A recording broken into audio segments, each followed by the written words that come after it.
Okay, so it should be recording now. Well, for those who don't know me, my name's Brad. I'm the Executive Director at the Alberta Lake Management Society, and I'm joined today as well by Caleb, our Program Manager, who's going to help facilitate today's session. If you weren't able to join us last week, we had two really great sessions. One was on using satellites to measure lake volume, and another one was on the impact of road salts on fresh water. So if you want to check those out, they're posted on the event page now. They're also posted on our YouTube page, and I can put the link to that in the chat in a second here. Today's session is recorded. If you want to participate and submit questions, I encourage you to do so through the Q&A function at the bottom. If you put them in the chat, it's a little bit harder for us to track them, but if you put it in the Q&A, we should be able to find them okay. Today we're giving away a copy of the Algal Bowl. Last week we gave away a copy of an illustrated guide to aquatic plants, and the way you are entered to win is if you submit a question in the Q&A. So Caleb will be tracking questions as they come in. Anyone who submits one, even if we don't answer it, we'll make sure we put your name in to win a copy of that book. Our first speaker today is Dr. Ken Wagner.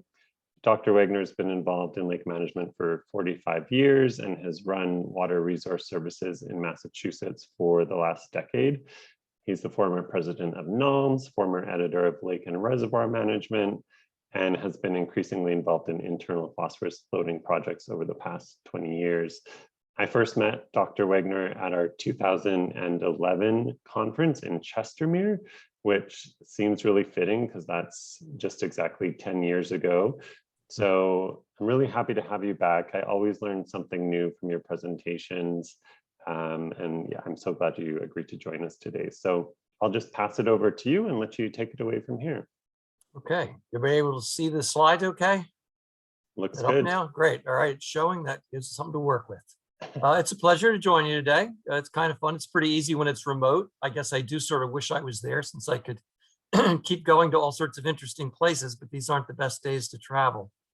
I was asked to talk about the controlled internal phosphorus loading today. I'm going to start with a little bit about what it is first. I would recommend a book to you simply called Internal Loading.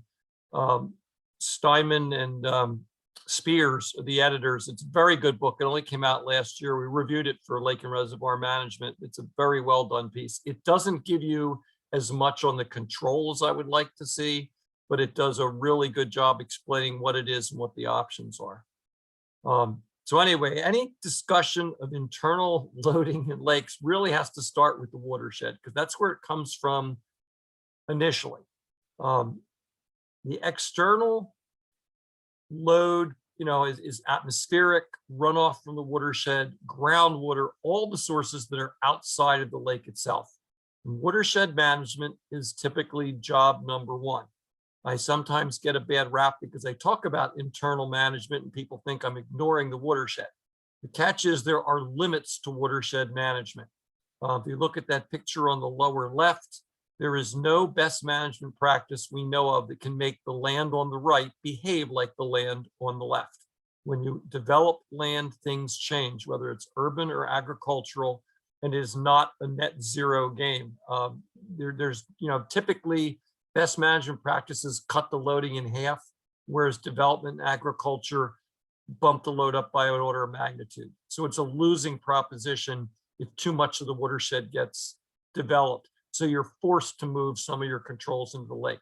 But I do not mean to suggest that watershed management ceases to become important in lake management. It always is. Watershed management is what protects lakes. It's usually not sufficient to restore a damaged lake. An example I use on the lower right there, nice little boat. If you've got a boat that's full of water and it's because it has a leak, good idea to patch the leak, but that's not going to get the water out of the boat. It's not going to be useful to take care of what's already in there. And that's where the internal loading issue comes to play. All right, there are multiple sources of internal loading of phosphorus. It's not just one thing. Resuspension by winds, boats, and fish will put particles back up in the water, and some portion of that may become available. It's not usually a big issue, but it is an issue. Release from aquatic plants can be important. Some of them are very leaky when they're growing. If you ever noticed a lot of filamentous green algae growing around the plants, it's because they're leaking out nutrients and making it easy for things to grow there. And when they senesce and die off, typically in the fall, there's a lot of phosphorus that gets released. So that can be a significant source. Processing by benthic invertebrates. I can't say that I've ever had a lake where that was a big issue, but I've seen papers where it was. Release by mineralization and release by redox are really the two biggies. Decay under oxic conditions or redox reactions under low oxygen conditions. It doesn't have to be zero, anything under about 2 milligrams per liter. The redox potential shifts and you'll get a desire for oxygen that can't be easily satisfied in the water column, so they start ripping it off of other elements, and that often results in the release of phosphorus. Iron oxides are a very common way in which phosphorus is bound and settles to the bottom of the lake, and iron readily gives up the phosphorus when the oxygen is low. Mineralization, on the other hand, is most active when you have plenty of oxygen around for decay. There is anoxic decay as well, it's slower. Usually though, if you have lots of oxygen around, you get that mineralization, the phosphorus doesn't stay available very long because iron or something else scavenges it, then it drops out. So usually it's the redox reactions that we worry about the most, but it's important to note they're not the only source. Oh, the picture in the lower right, by the way, is a sample I just took last week at a lake on Nantucket, a beautiful island off the coast of Massachusetts, beautiful sand layer underneath, and the most disgusting organic soupy muck above it, loaded with phosphorus. Most of that's goose feces from a duck pond. Nasty, nasty stuff. So understanding what you have there for sediment is pretty important. Okay, once you have internal loading, it's still not the end of the game. Algae have different ecological strategies. People often split cyanobacteria off from the rest of the algae, and for good reason. They are separate types of organisms, eukaryotic being most algae, prokaryotic being cyanobacteria. But really, all the algae have different approaches to how they scavenge nutrients, and particularly phosphorus. Growth in surface water is what we think about because that's what we see, but that's actually not the dominant means of growth for most types. We have growths at the benthic interface in shallow water where that mineralization is taking place and they can scavenge phosphorus. Most green algal mats start there.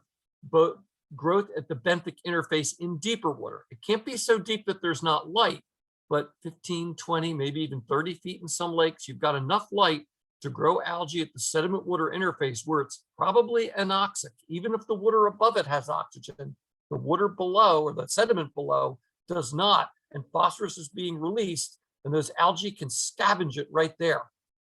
Those algae then, particularly cyanobacteria, can form gas pockets in their cells and float up, basically having packed a picnic basket and now going to the top to get the view and the light. We also have growth near the thermocline. That's in a lake where maybe you have a lot of internal release, but not a lot of light.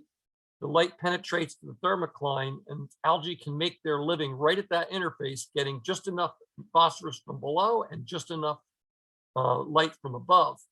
So across the bottom there, that panel of classic blue-green bloomers, Planktothrix is a thermocline grower. Gliotrichia is very definitely a bottom dweller that pops up. Dolichospermum, which is what we now call Anabaena, that falls into a bunch of categories, but the one I'm showing, Dolichospermum lemmermanii, the proper response to which is Gesundheit, I guess. That one starts on the bottom and pops up as like a giant plate of spaghetti. Nothing can eat it. The Phanozomenon often starts on the bottom with these resting stages, but does more growth organically in the water column. And Microcystis usually starts at the bottom, but much like the Phanozomenon tends to grow to bigger proportions up top. And Warnachini at the end, which used to be called Coelosphaerium, I actually don't know what the dominant mode of start for that is. So there's still more to learn. But each of these types of algae has different strategies. So knowing what algae you have may tell you something about what your internal loading is like. Okay, so now we'll go into the control options. I'm kind of going from the least likely to be used to the most likely, so bear with me. Rough fish removal does limit nutrient regeneration. Carp and catfish stir up the bottom, so they're one of the means of resuspending things. What passes through them comes out the other end as partly available nutrients. But this is not usually a dominant mechanism. If you have a lake that's absolutely full of carp, and I worked on one outside of Denver, yeah, it probably is making a difference. But usually that's not the case. It's very difficult to achieve that kind of control without introducing toxins to kill the fish. A few fishing derbies aren't going to do it. And it's hard to get lasting results. It's Jurassic Park, life finds a way. The fish come back. They did a huge project in Maine where they removed white perch to try to get things under control. And it worked for a year or two. And then they reproduced for compensatory mechanisms. When there's lots of resources and not many fish, the population expands rapidly. It's very hard to exert that sort of control on a regular basis or lasting basis. Bacterial additives. I could talk about bacterial additives for an hour or two, but I wouldn't be telling you so much what we know as what we don't know. There's a lot of products out there, most available on the internet. There is real science behind them. I know some people have had great successes with some of these, but the reality is that the formulations and mode of action are really proprietary. We're not told exactly what they do or how they do it. We don't know what the ingredients are, and there's a variety. You get this simplistic claim that the bacteria are going to basically eat the organic sediment. And there's some truth to that. This whole industry comes out of the sludge management field where they're trying to minimize the amount of sludge.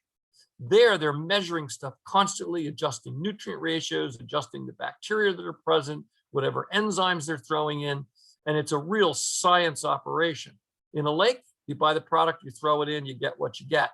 I've not seen a lot of good success. I have done one study, and I know someone who's right now in the review process for a published paper on this that did not get appreciable results from it.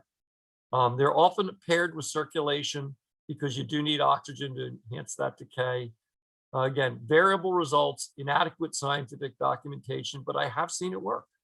The big question you have to ask is, where does the P go? It doesn't magically disappear. It doesn't evaporate. If they're chewing up the sediment, that phosphorus has to go into biomass or up in the water column. If it goes into biomass, the biomass is eventually going to decay itself and it's back in the water column. So I'm not at all convinced that this is going to help you with internal load, but it is something that could be considered. Flushing's another interesting one. If you can just run enough water through a lake, you won't get algae blooms because you're constantly moving everything out. It doesn't necessarily get rid of your internal load, but it gets rid of the products of it. If you do it enough, you may have successful results, at least in terms of preventing algae. The bottom one there, the central picture, is actually Lake Moses out in Washington, one that Gene Welch worked on, where they diverted the Columbia River through it. That worked pretty well because there's a lot of water blowing through there. But you need to replace the water about every 3 weeks, sometimes even more frequently than that. So there aren't a lot of places that have that kind of water to work with. The upper left picture is just showing a fire hydrant. I did have a couple places that I worked with that wanted to try this. The problem is in many places they add phosphates to the water in the distribution systems to avoid pipe corrosion. Consequently, the water coming out of the potable water system is actually high in phosphorus. You have eutrophic drinking water. So that doesn't work out too well in most cases. An offshoot of this, one too many, is actually selective withdrawal. Now you have an example of it up there in Pine Lake. Al Sosiak's worked on that one. He's got a paper that I think is about ready for publication now. It's basically the discharge of the deeper water in the lake out of the lake to get rid of that poor quality water that forms in the bottom. So it's an advancement over flushing. Flushing is just blowing water through it, top, bottom, wherever. Here you're specifically getting rid of that bottom water. If you do it fast enough, often enough, it will never get anoxic down there and the quality will be okay. The problem is most lakes don't have enough inflow to counter the level of outflow you need. So you either get a drawdown or you slow down your rate of outflow and you may still get poor quality water in the bottom. Whatever you can discharge will be that amount that won't affect the lake, but now you're sending it downstream. So there's a lot of issues with permitting on this sort of thing. Sometimes you have to treat the water before it can be discharged. It's best if it prevents hypomimetic anoxia, low oxygen in the bottom water. But again, a lot of places can't do that. If you have a run-of-the-river impoundment that a lot of water goes through daily, this has a greater potential. It can take many years, though, to achieve a new equilibrium at a lower phosphorus concentration. The Pine Lake example, they never really got out of the completely eutrophic category, but they definitely had a reduction in loading. I have two cases where it worked. One took 25 years, one took 30 years. Most clients aren't going to wait that long. So this is a possibly useful technique, but it's probably not solely adequate. You have to do other things as well. Okay, dredging is a fascinating one. I often tell people if money and permits were no object, I would dredge a lot of lakes. Money and permits are always an object, and we don't dredge many lakes. You're basically removing the sediment that's accumulated. You can basically set things back to glacial time. I showed you that picture with the nasty surface muck over top of beautiful clean sand. If they can get back to that, it's a beautiful situation. You wind up with very little internal recycling. But dredging is very expensive. It's ecologically very disruptive. You do it in the dry, it's got some pretty big impacts, even if you keep the water, everything wet. It doesn't have any effect on the watershed input, so there's still stuff coming in. But dredging is probably the true restorative way to do this, if in fact you can afford it, get it permitted, whatever else. Most places have rules about disposing of dredged sediment, and most sediment has some level of contamination in it that results in problems for disposal, so it gets very, very expensive. But you get other benefits. You'll get lower oxygen demand if you get through the organic matter. You'll remove the seed bank of a lot of species of algae and plants. It's a total restructuring of the aquatic community. And that can be a good thing if things are bad enough to warrant it. Where the lake has adequate depth, and really you're just trying to control the release of phosphorus from the bottom sediments, people generally don't dredge. It's just too expensive. It's more disruption than they care to deal with. Okay, phosphorus inactivation. This is something that I do a lot of. It works on a bunch of scales. It's affordable. Over 20 some years, I want to say perfected it, but we've certainly made it work to a reasonable degree with minimal negative impacts. In a lake, iron is usually the most common natural binder, but it does not hold phosphorus under low oxygen conditions. That's what I was talking about earlier. When the oxygen gets low, the iron gives up its phosphorus. So it's only useful as a binder if you're also oxygenating, and we'll come back to that. Calcium is used in some high pH systems. There's actually substantial experience in Western Canada doing this. Ellie Prepis and various grad students worked on this in the 80s and the 90s. And I think it worked okay. I don't hear a whole lot about it being done now. I experimented with it in a few places in Massachusetts. We do have a limestone belt out west. And I would say that lakes that are dominated by calcium often have lower phosphorus to start with because it binds it up, drops it out, and it's not subject to loss via anoxia. It will release it if the pH goes down, but most of those lakes, the pH stays pretty high. And if you get more algae, you're going to get an even higher pH. So the phosphorus stays bound to the calcium. So that's an option. Aluminum is the most commonly applied binder, comes in multiple forms. It is effective. There are possible toxicity issues, relatively inexpensive. We found it to work extremely well in a wide variety of cases. More recently, lanthanum has become an applicable commercial product, and Phoslock also works pretty well. The primary difference between aluminum and lanthanum is aluminum is a coagulant. So it's going to bind up a lot of stuff in the water column and drop it out, and it will bind up a lot of stuff in the sediment and keep it inactive, but it's not overly phosphorus specific. Lanthanum is not a coagulant. It will not take the stuff out of the water column unless it's readily available loose orthophosphorus. It's not going to settle the algae out. It's not going to bind up organic phosphorus, but it's more phosphorus specific. So when you put that in, you're getting a lot less undesirable bindings that aren't helping you, and you're getting better focus on the actual phosphorus removal. It is more expensive than aluminum, but there may be cases where it's particularly helpful. I think that a generally unresearched aspect is if you do enough of this, the clay matrix that it comes in coats the organic matter, and you may get a lower oxygen demand.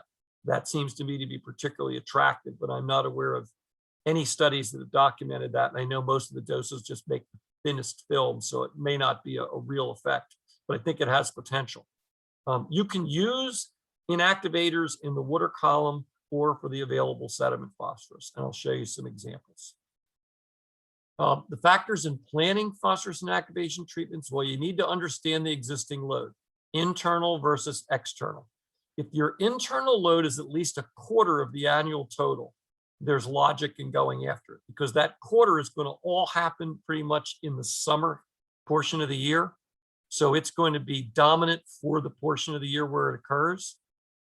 If it's half the load, you have to deal with it. You cannot make it work by controlling external loads if internal loading is more than half of the phosphorus source. The sources and inactivation needs, you do field and lab tests. There's quite a bit to be done here. We've worked up ways to test and figure out what the dose should be.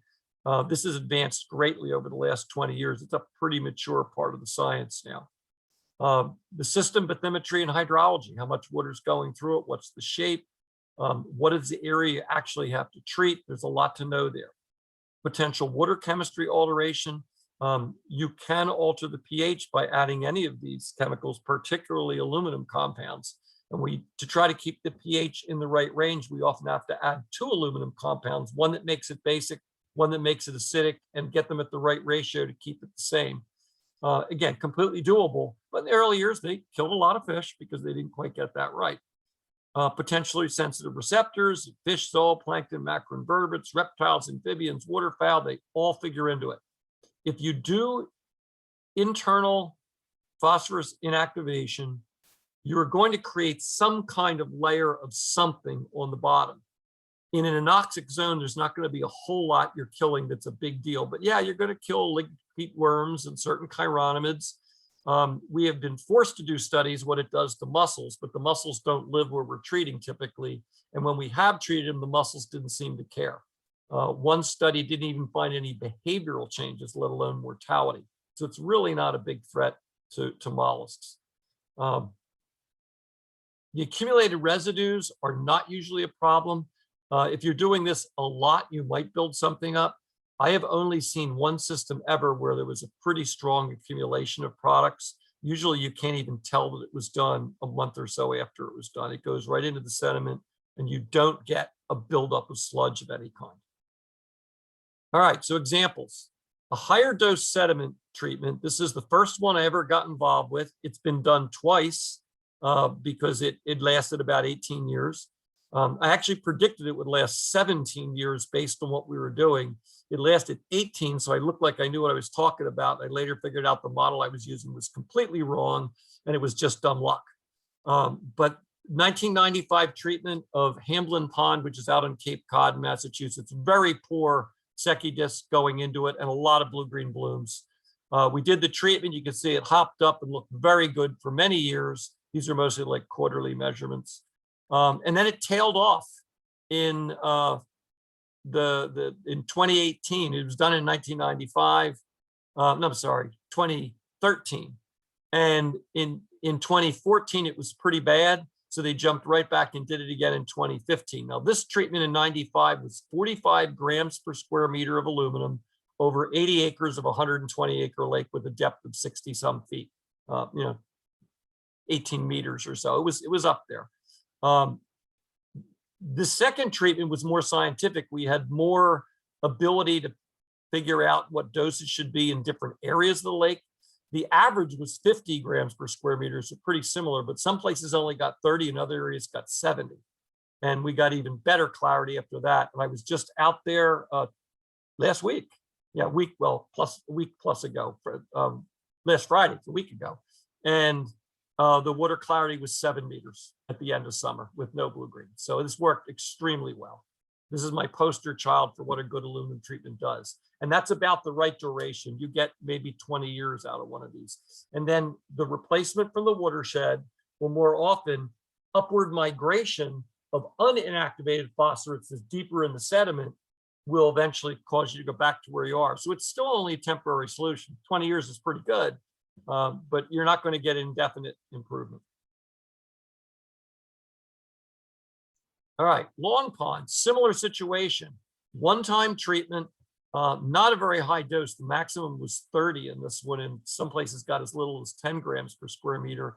But I'm showing you this one because rather than measuring Secudis, we've been monitoring the algae more closely. You can see before the treatment, we had a lot of blue, which is the blue-greens. After the treatment, there's still some blue-greens that pop up. Virtually all lakes have blue-greens in them. And the type of blue-green matters a lot, but it's really the quantity. Anything under about 3,000 micrograms per liter is not a lot. And you can see they were well over that before the treatment. From the single treatment, which they're now 14 years into, they've hardly ever exceeded the 3,000 microgram per liter limit, and it's never dominated by blue-green algae. So they've done very well as Hamblin Pond. And we have a question about the size of those two lakes. Can you remind us how large they are? I'm sorry, say that again. The size of Hamblin and the last lake? Hamblin was 120 acres. So what's that, 50 hectares? Okay.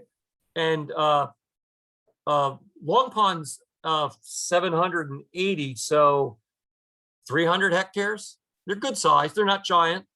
The biggest lake treated with aluminum to date is Grand State Lake Mary's in Ohio, and that is 8,000 acres, so 3,000 hectares. I mean, it's up there. That's pretty big. I've done the biggest one I've done is 2,000 acres, I think. Most of them are hundreds of acres. Some of them are only tens of acres. It's a matter of how much do you need to do. Okay. Obviously, the cost goes up. The bigger ones will go into the $1 million plus range. A reasonable way to estimate it is you're looking at, well, we do use different crazy units, but in English units, about $45 per gram per square meter per acre treated. You just, that's about $100 per hectare per gram per square meter treated.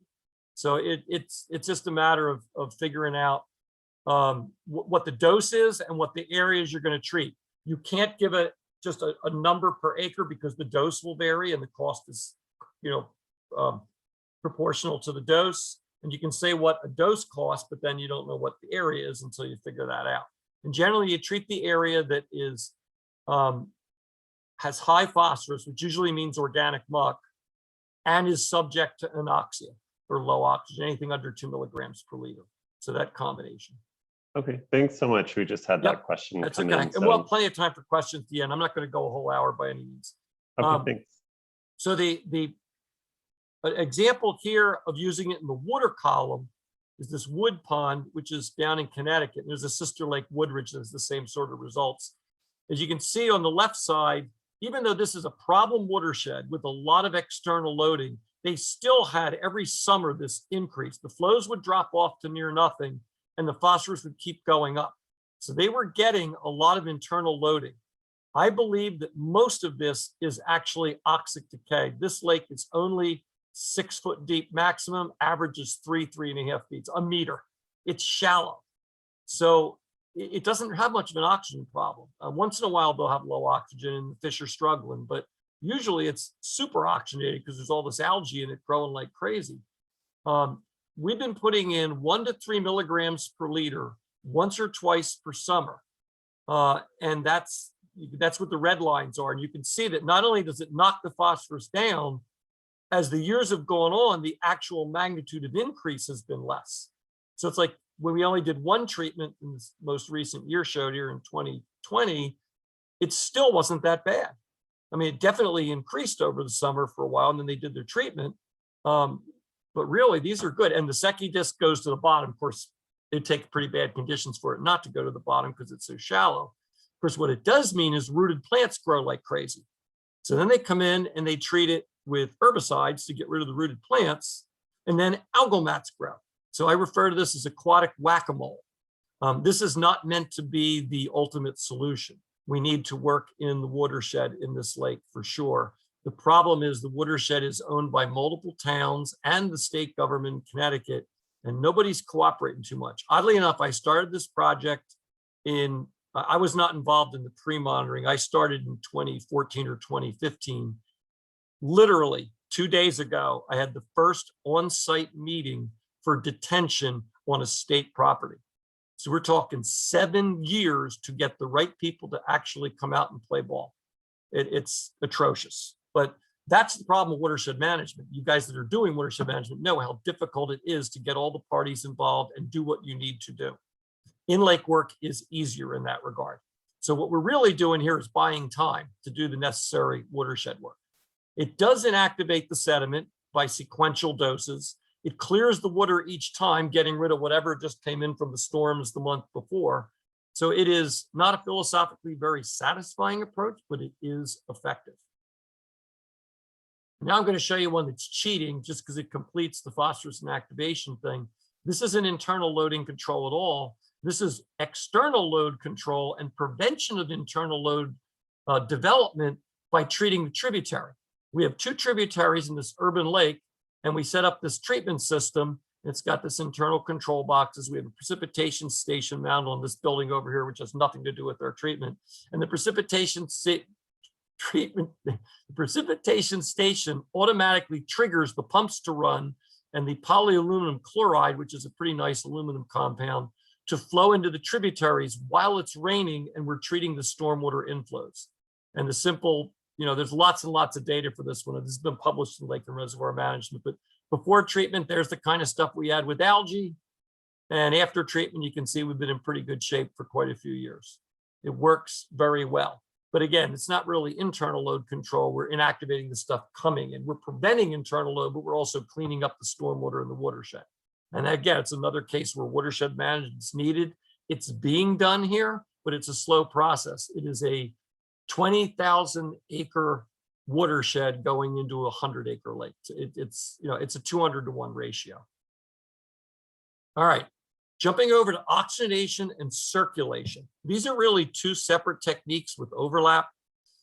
Oxidation we define here as getting oxygen to the lake without mixing the lake, without breaking stratification. If it's not a stratified lake in the first place, well, then it doesn't matter so much, but the point is it's not meant to mix the lake. Circulation is intended to mix the lake, and in doing so, gives you back more oxygen. There's lots and lots of ways to do this. This is just a diagram from a chapter in a book I did that just shows you some of them. We have diffusion, aeration. It could be pure oxygen bubbles too, just bubbling up. We have various chambered arrangements where you put air or oxygen into them. We have downdraft pumping. We have updraft pumping. Fountains. There's all kinds of ways to do this, and they're not all created equal. There's very definitely differences in each of them. Oxygenation provides the benefits in black. Circulation provides the benefits in black plus the benefits in red. Please don't conclude that circulation therefore must be better than oxygenation because it had more benefits. They're possible benefits. A lot of things can go wrong in either one of these. If you add oxygen, you facilitate phosphorus binding. That will minimize the release of phosphorus from the sediments. If you alter the pH and the related water chemistry, that will also favor many of the less objectionable algal forms. You can often get away from the blue-greens that way. You create a suitable zooplankton refuge, which then gives you better grazing potential. And then if you do circulation, you could get all the above. You also get turbulence that neutralizes the advantages conveyed by buoyancy for cyanobacteria, and you get homogenization that yields consistent water quality. That may not be optimal water quality, but if you're a water supplier, you'll settle for the less than optimal quality if it's constant, because you can treat that and deal with it more easily. Variation is your worst enemy in water treatment.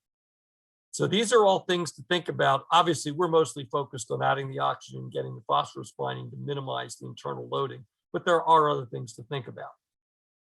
Okay, if you want to do it by non-destratifying oxygenation, there's really sort of 4 mechanisms. You could even boil it down to 3, but the simplest is just dissolved oxygen being put in. And this has come a long way in the last 30 years.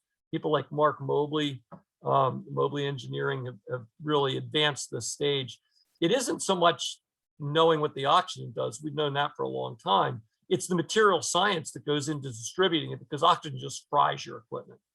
So you really need to have the right stuff to make this work. But all they're really doing is releasing fine oxygen bubbles near the bottom and having them be absorbed before they ever mix the whole lake. They get absorbed before they reach the thermocline. To do that well, you need at least 3 meters and preferably 6 meters of vertical run. That doesn't happen in a lot of lakes, so this isn't always applicable.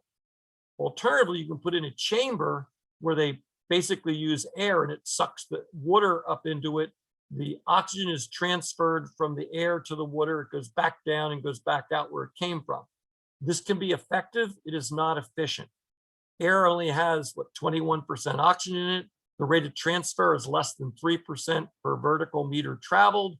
It's a very inefficient process, and it costs a lot to run it for power, but it does work. It does get oxygen into the system.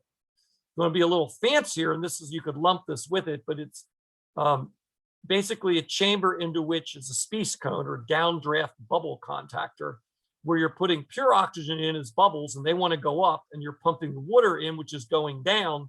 And the two of them, if balanced properly, the oxygen all goes into the water, and then that gets distributed out into the lake. Species cones are efficient and effective. The only catch is they're sitting on the bottom of the lake. You have to get the right pad for them to sit on. They can't sit on the muck. And you have to maintain them with divers or something where you go down there because it's not coming up to the surface to be worked on. So they're operationally a little bit of an annoyance, but they are effective and efficient. The alternative that's been developed, at least on a smaller scale, has been proven to be pretty useful, is the side stream supersaturation. Same idea as downdraft bubble contactors, but now you're pulling the water out of the lake, doing it in a chamber on land, getting the oxygen into it, and putting the oxygen back. Now, because the chamber isn't on the bottom of the lake, it doesn't have the amount of pressure it would get down there, so you have to add pressure to it if you want to increase the oxygen content. But you could literally get an order of magnitude higher oxygen in here, put it back out, and it will spread out throughout the lake. And it's pretty remarkable. We've got one right now going on Cape Cod. 1 degree temperature difference will keep it from moving vertically very much, but it will expand laterally like crazy. So the idea is you would do this so that you spread the oxygen along the bottom of the lake and keep it from ever going anoxic, satisfy the oxygen demand right at the sediment water interface. So that has real potential. There have been some problems when you bring it out of the lake and you're now up in ambient air temperature and you're in a pressurized vessel, you're going to add heat. So now when you put this back, if you're not moving fast enough, you're actually putting warmer water back, and it's not going to stay down there. It's going to go up. So that's an issue there, but they seem to have solved that to a reasonable degree. Nano bubbles are a real hot term you've been hearing about, I'm sure, lately. It's basically a version of side stream supersaturation where they create really, really tiny bubbles that don't want to rise. Their charges keep them right in the water, and supposedly you discharge them and it works.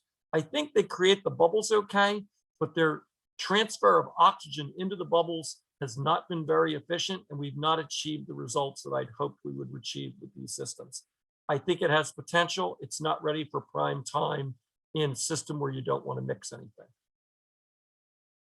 Okay, so key factors in oxygenation, you have to add enough oxygen to counter the demand in the lake. That's tricky because when you add gas or water, you're causing motion, and that increases the oxygen demand. Think of it, if I've got a swimming pool with a lot of ping pong balls in it, and I give you a bag and tell you to jump in and collect all you can in a minute, versus creating a whirlpool in that swimming pool and you get your bag and you collect any in a minute. They're all going to come to you instead of you going to them, and you're going to collect a lot more. It's the same thing here. If you do it with pure oxygen, you may need twice as much oxygen as the demand suggests. If you do it with air, you're going to need 5 times as much. So it's a little tricky that way. You've got to maintain oxygen that are suitable for the target fauna or to improve water quality. Target fauna usually means about 5 milligrams per liter. Keeping water quality good means 2 milligrams per liter. So it is easier to manage water quality if you're not too worried about the fish. Having enough phosphorus binder, usually iron, calcium, or aluminum present to inactivate. There's lots of old papers that I always kind of was surprised they published saying, you know, if you don't have enough inactivator present, adding oxygen isn't going to help you. It's like, well, duh. But apparently people have done this.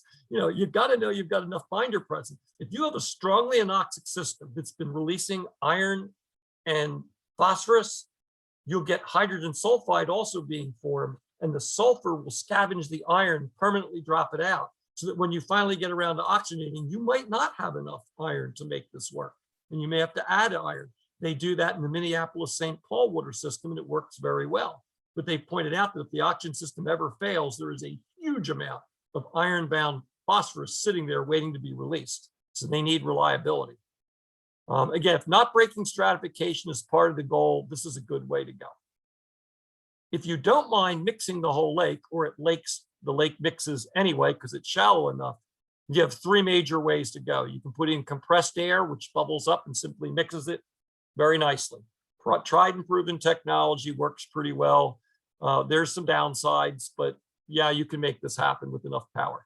Downdraft pump, epitomized by the ResMix system out of Australia. There aren't many in the US or Canada, but they are in Europe and quite a few in Australia, where you're pumping huge amounts of water down from the top to get oxygenated water down on the bottom. The alternative is updraft pump like Solar Bee or a fountain, where you're pulling water up and then sending it out. The downdraft pumps philosophically are more appealing because you're taking what you know is oxygenated water and putting it down. The updraft systems are less appealing because you're pulling what might be poor quality water and putting it on the top. So it's a little tricky in that regard. Some of the physics of the Solar Bees don't quite work. If you bring up cold water, it is not going to run indefinitely laterally. It's going to sink pretty quickly and you wind up treating a donut. If you keep the system extremely well mixed and it's all the same temperature, well, then it should go pretty much laterally, but most times that doesn't happen. Key factors in circulation, you need to move enough water to prevent thermal gradients from setting up. And that means no more than about a 3 centigrade degree difference top to bottom. That is extremely hard to do.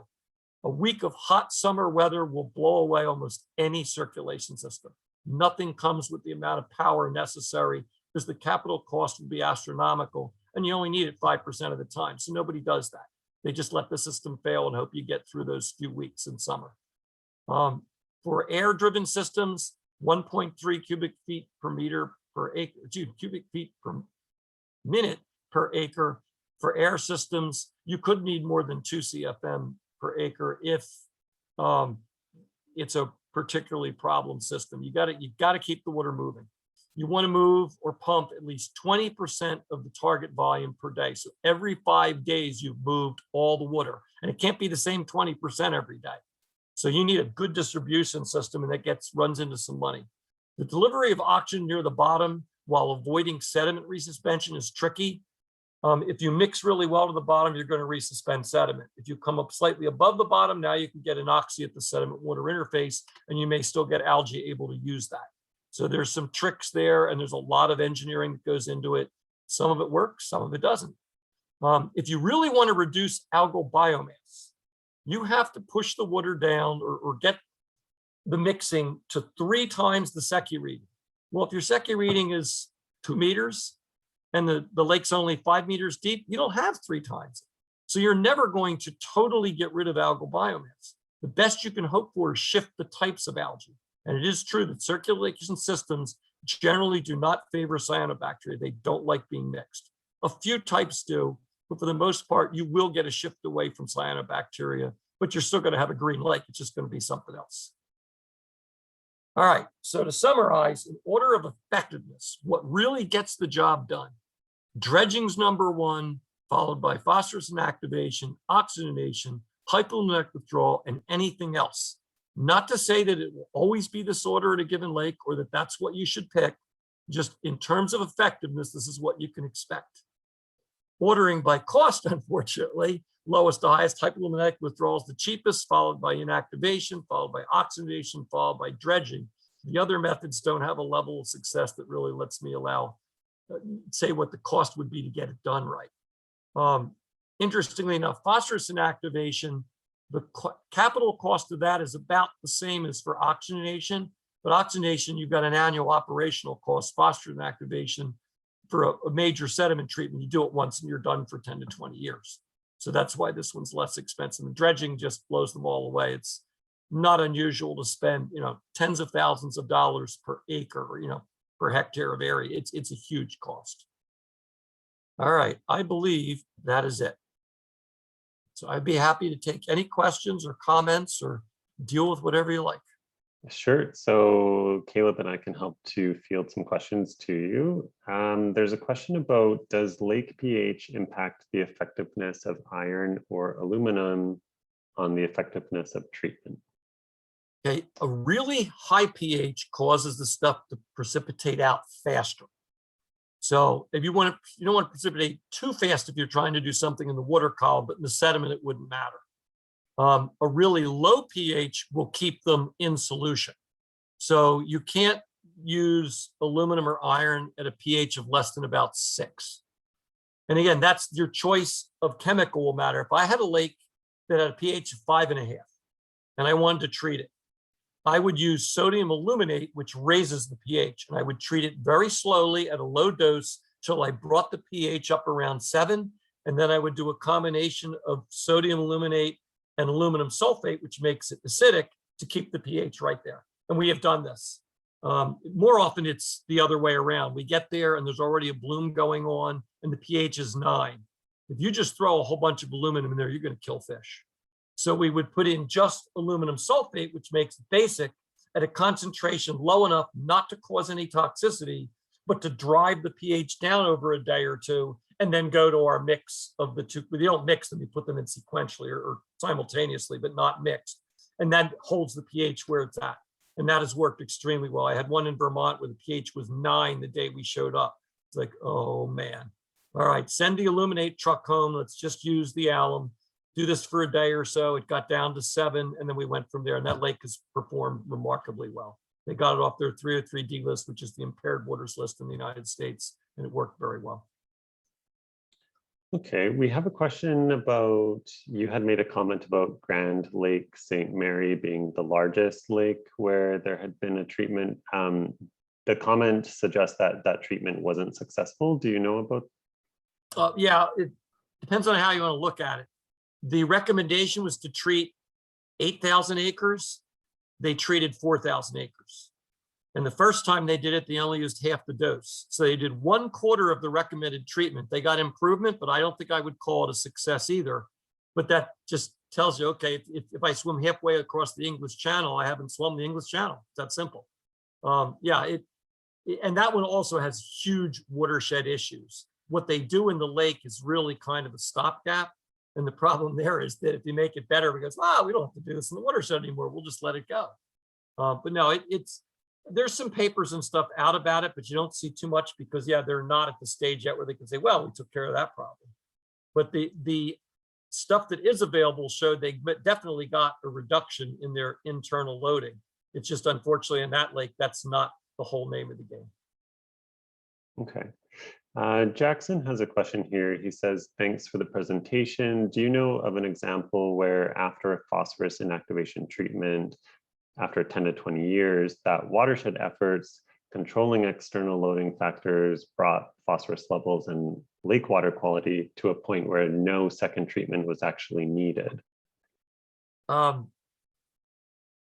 guess it's hard to say that the jury's out because most of the oldest treatments out there are 40 years old. Most of them could be redone. Brian Huser and a bunch of colleagues did a paper in 2016. It was published online the end of 2015, appeared in print at the beginning of 2016 on the longevity of aluminum treatments. And they found that in shallow lakes, you typically got 6 years, and in deep lakes, you got 21 years. That was the average. But when you start breaking it down, there's a range, there's a distribution. It's not magically you get one or the other. I have that long pond. We only did a maximum of 30 grams per square meter, and we're 14 years into it with no evidence of any problems. So, and that one only had a couple inches, literally 5 centimeters of muck on the bottom. So maybe that is a case where we're not going to have to redo it. A number of the ones that have gone 30 or 40 years should be redone, and a couple of them have been redone recently. But some of them weren't redone because they didn't feel the problem was bad enough to warrant it. So they haven't completely gone bad. But again, you always have the watershed side to think about. Kettle hole lakes, glacial potholes, they're probably some of your prairie lakes too, that don't have much of a watershed, would be good examples where if you did it, you might get away with a much longer period of time. But I cannot say, certainly not as a rule, that you can expect to do it once and not have to do it again. I tell people expect maybe 20 years. Okay, great. Don's wondering how the consistency of sediment affects the success of chemical inactivation. Would it work where your sediment is very unconsolidated? Yep, that's a good question, because I don't think we really know the answer yet. There are things about the sediment that we don't study, and I see variation in the response to treatments between lakes. And I know these lakes are different, and they're different for known reasons. Like on the Cape, where I've done a lot of this, lakes that are impacted by cranberry bog discharges, even if the cranberry bogs are no longer active, those need a lot more aluminum per unit of sediment. They also tend to have extremely flocculent loose sediments. And my impression is that we don't get as good a result there as we do where the sediment is more congealed or compacted. However, when you do the treatment, the aluminum as a coagulant tends to help congeal the sediment and actually gives you a denser layer. Like if you go down there diving, before you do the treatment, you wave your hand over the bottom, it just makes a soupy mess. You can't see anything right away. After the treatment, you wave your hand, it kind of undulates or pieces break off, but it doesn't make that soupy, turbid mess. So it does help congeal it. But I will say that in the few lakes that I'm working with that the results are better than what they had, but they're not as good as my best examples. Those seem to have very loose sediments. Now, you can make the counter argument, well, gee, wouldn't it have more access to the particles and do a better job treating? But it doesn't seem to be the case. So I think the soupier lakes probably need a higher dose. And then there's a whole school of thought of how high a dose should you do the first time around. Bill James, who was University of Wisconsin Stout, he's now retired in Asheville, but I think he's still running the lab there remotely. He is a big proponent for once you get over 50 to 75 grams per square meter, don't do it all at once. Do it in several layers a few years apart. And I'm doing that in a couple places now. You seem to get better results. He feels doling it out. If you put too much in at once, it tends to interfere with itself. And we know that each increment of aluminum added sequentially during a treatment is inactivating less and less phosphorus. It becomes less efficient because other stuff gets in the way and gets bound up with it. So doing it and then waiting a few years and then doing it again is a better process. So that leads back to not really expecting to never do it again. Usually you're better off planning to do it every so often. There's two related questions here about resuspension or turbulence. I'm thinking this is related to wind or boats or shallow lakes or even just really large lakes. What impact does that have on the quality of your treatment?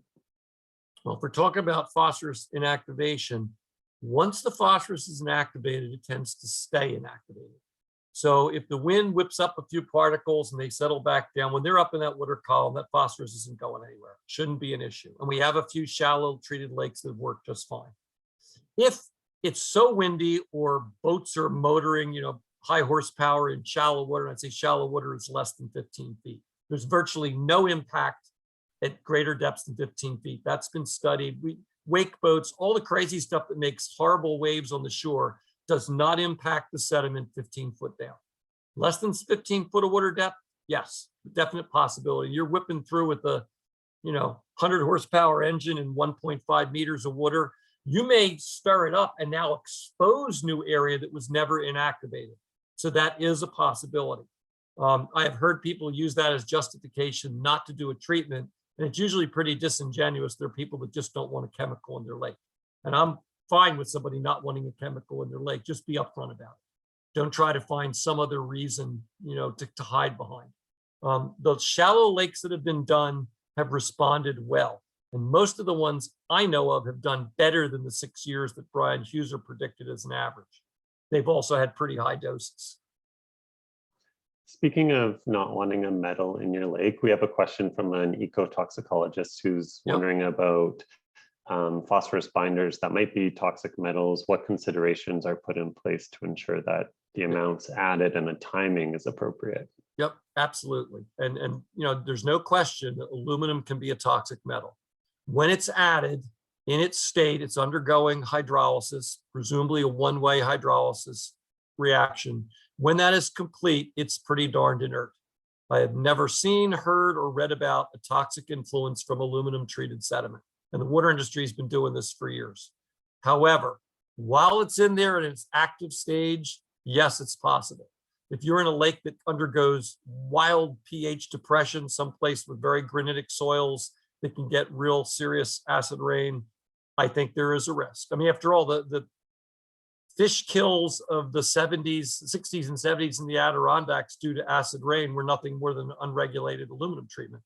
The acid rain landed on aluminum-bearing rocks, and it ran off into the lakes, and created, those lakes were pretty darn clear without a lot of algae. They weren't dead, they just weren't very fertile because it took all the phosphorus out, but it also took the fish out with it. So there is an issue. We look at it from a timing perspective.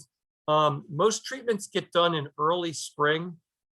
We've not found a problem with fish spawning, although if it's a protected species, say like the alewife is, herring here, they won't let us treat in the spring. We have to do it in the fall.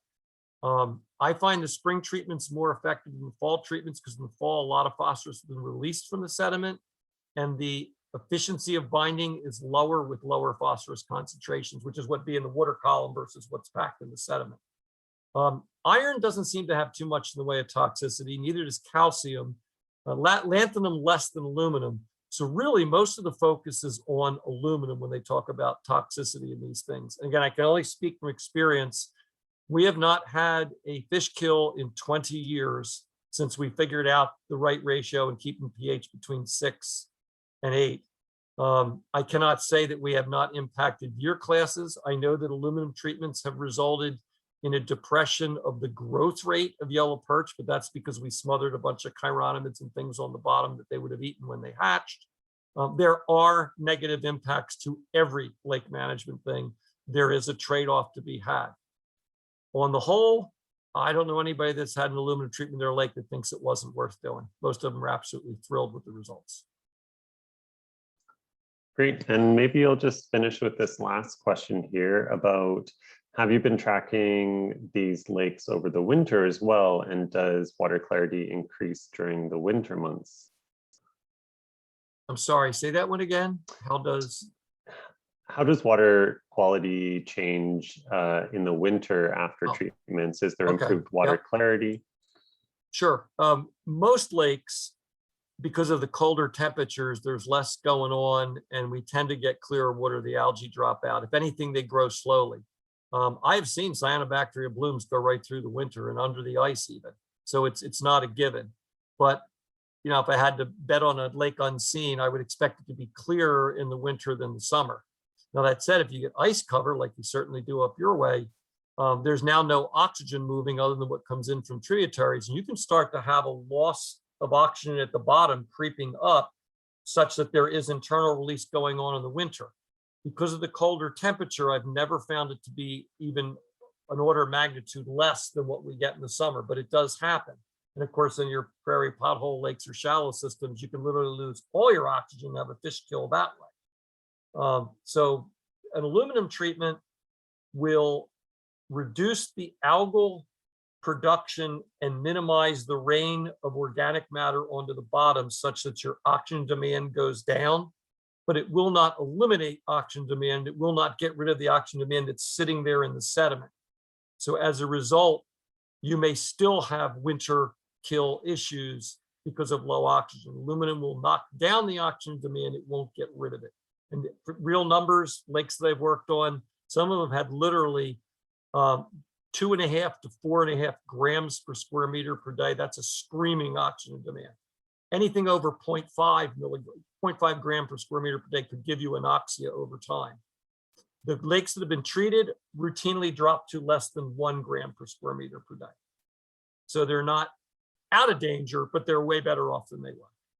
And usually you get more oxygenated water back below your thermocline. That Hamblin pond I showed, which is sort of the poster child, had no trout water. Trout water is defined here as at least 5 milligrams per liter of oxygen and no more than 20 degrees Celsius temperature. They used to have none. Now they have between 15 and 20 feet, so 4 to 6 meters worth. and they've got the best trout population on the Cape. So it improves water quality, but it does not fix everything. In that regard, oxygenation is a better choice. Oxygenation is not quite as effective at phosphorus control, but wow, you get a whole lot of other benefits with it. And there's nothing mutually exclusive about it. You can do both. Great. I think those are all the questions we'll take for now, just because we are at 11 o'clock. Is there any contact information or information for your company that you'd like to leave us with? Oh, I guess I should have put that. No, it probably is on the title slide. It should have my, does it have my? Let's see. Yes, KJ Wagner at charter.net. If somebody wants to get a hold of me, that's the way to do it. I am claiming to be semi-retired. I am not actively seeking work. If somebody has a question or wants to talk, I do lots of that, and it's fine. And I'll mention too that the textbook that you mentioned at the beginning of the presentation is actually going to be our giveaway item on our 4th session in a couple weeks. Algal Bowl is also a very good book. I have that on my shelf. That's a good one. But no, that book is really well done. I was a reviewer for it. I was a little disappointed that they didn't do as much with showing the examples of control. They talk about control options in a very good way, but they don't show the examples of it. The examples are more, the bad lakes. But it's a good book. It really is. Yeah, we'll have Gertrude Nurnberg speaking at that session, so she'll go even more into detail about some of this stuff. So an important thing I didn't mention in saying Gertrude made me think of it. There are places in Canada where you're not allowed to use aluminum. So Phoslock has become the go-to in that regard. I don't happen to think that that's very sound thinking, but that what I think of what government does doesn't matter. They never consult with me. They're afraid of aluminum toxicity. I can't convince them otherwise. So there are places where that's not allowed. And to be fair, Phoslock's not allowed where I live, not because of any real problem with it. It's just the testing's never been done to show what it does to mollusks, and they're scared to death of mollusk impacts here. But why not test it? Go off their butts and do something. But that's not what our government does. Well, I want to thank you again, Ken, for joining us. Like I said, I always learn something new from your presentations, and hopefully we'll be able to attend an in-person NOMS conference at some point. Well, you got a great group up there. I'm happy to come up anytime. I love the place. Okay, great. Thank you so much. I will put myself off of the line so that you guys can proceed. Okay, thank you, Ken. Unstop the share too, so somebody else can do it. There we go. So yeah, great. I'll invite Patrick, who's here now, to try sharing your screen if you like. Sure. And I'll do a quick little intro here for you, and then I'll let you take it away. So our second session today, I'm really pleased, has come together thanks to Dr. Hanington for coordinating all of this and making it a really interesting session. Dr. Hanington is an associate professor in the School of Public Health at the University of Alberta. He and his research group have worked on developing and implementing DNA-based tests for all manner of organisms found in aquatic environments. And today, Dr. Hanington's going to provide a bit of a high-level overview of environmental DNA, and then members of his team are going to provide specific examples of the application of environmental DNA. So really grateful for all the partnerships we've had over the years, Dr. Hanington, and again, thankful for you for putting this presentation together. So I'll just pass it over to you and let you take it away. Sounds good. Thanks. Can you hear me okay? Sounds good, yeah. Yeah, okay. Thanks very much for the invitation as well. This is a great opportunity for us to talk to everyone about some of the work that we've done and give a introduction to the topic of environmental DNA and how it can be used in aquatic ecosystems, which I think these days eDNA is becoming a pretty hot topic in environmental monitoring and surveillance programs. And so like Bradley just said, I'm going to just quickly give you a high-level overview of what eDNA is and how it can be used. And then I have three members of my research team, Brooke McPhail, Beth Richardson, and Abdullah Gharamah, who are going to give you some specific stories of how we've been using different types of eDNA to answer questions in Alberta and afar. So I'll get into my part. Like I said, I'm just going to quickly tell you what eDNA is. So this is a really high level definition of what eDNA is. Organisms, all organisms, whether they're plants or animals, microscopic or large, leave transient biological signatures in their environments. And that can be because they defecate in the environment, they leave mucus trails, they might leave some tissues behind, they might reproduce in aquatic environments, and they might die in aquatic environments. And any of those events and many more will deposit DNA from those organisms into the environment. And then those signatures then can be captured using a variety of different collection approaches, whether we're collecting the microscopic organisms themselves, or whether we're trying to capture the DNA from the water or the sediment that was deposited by those organisms. And there's a number of different techniques now that we can use, things like whole DNA sequencing, or things like quantitative polymerase chain reaction, Qpcr, which can be used to detect those DNA signals and be used then to infer the presence or absence of a whole number of different species that we might be interested in looking for in our aquatic ecosystems. eDNA has really emerged as an important tool, and nowadays we often see it being used in three really broad categories. The first is for species at risk surveillance programs and invasive species monitoring, where these organisms, types of organisms, tend to be found in the environment at very low numbers, often in places where we're interested in testing for them.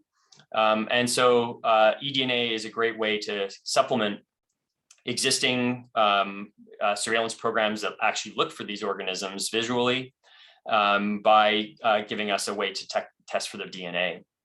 And the other way that we use eDNA these days is for community assessment. And one of our talks from Dr. Beth Richardson is going to focus on this, where we try to sequence everything in an aquatic ecosystem to infer information about the actual whole community of organisms that live in that aquatic ecosystem.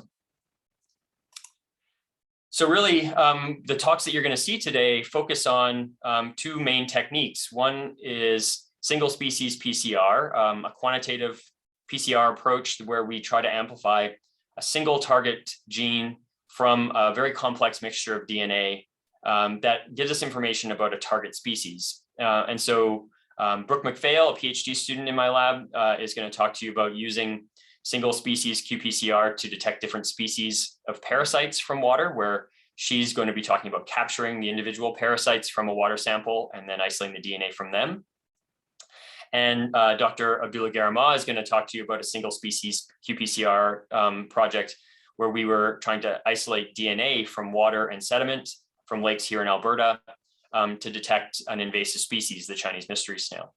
And in between those two talks is Dr. Beth Richardson, who's going to talk about doing a metabarcoding project where she's isolating DNA from water and sediment samples and trying to infer about all of the different microbial components that make up that aquatic community. So all the bacteria and microscopic protists that are in that environment. And so I'm going to stop there, and I'm going to pass it over to Brooke McPhail, who's going to start us off with the first specific talk. So I will stop sharing.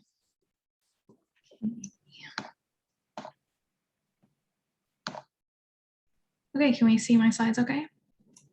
Looks good, yeah. Awesome, thanks. Okay, thanks, Pat.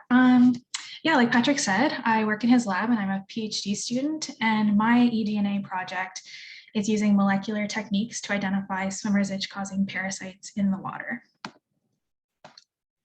So before we even get into it, let's talk about what parasites can actually cause swimmer's itch. These parasites are flatworms. They come from the family Schistosomatidae in the larger group of Digonian trematodes. We commonly call them schistosomes.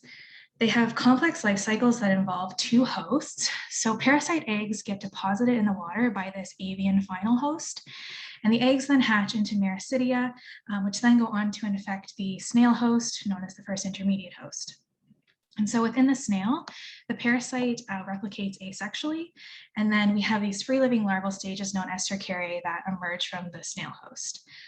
And they're in the water, they're trying to get back into this avian final host. However, sometimes we're in the water and they can get confused and try to infect us. Luckily in North America, we don't have schistosomes that can cause great harm to us, but the ones we do have cause something known as Sarcarial Dermatitis, like this person has here. So in the process of our immune systems dealing with kind of this invasion of these parasites, we get this itchy rash.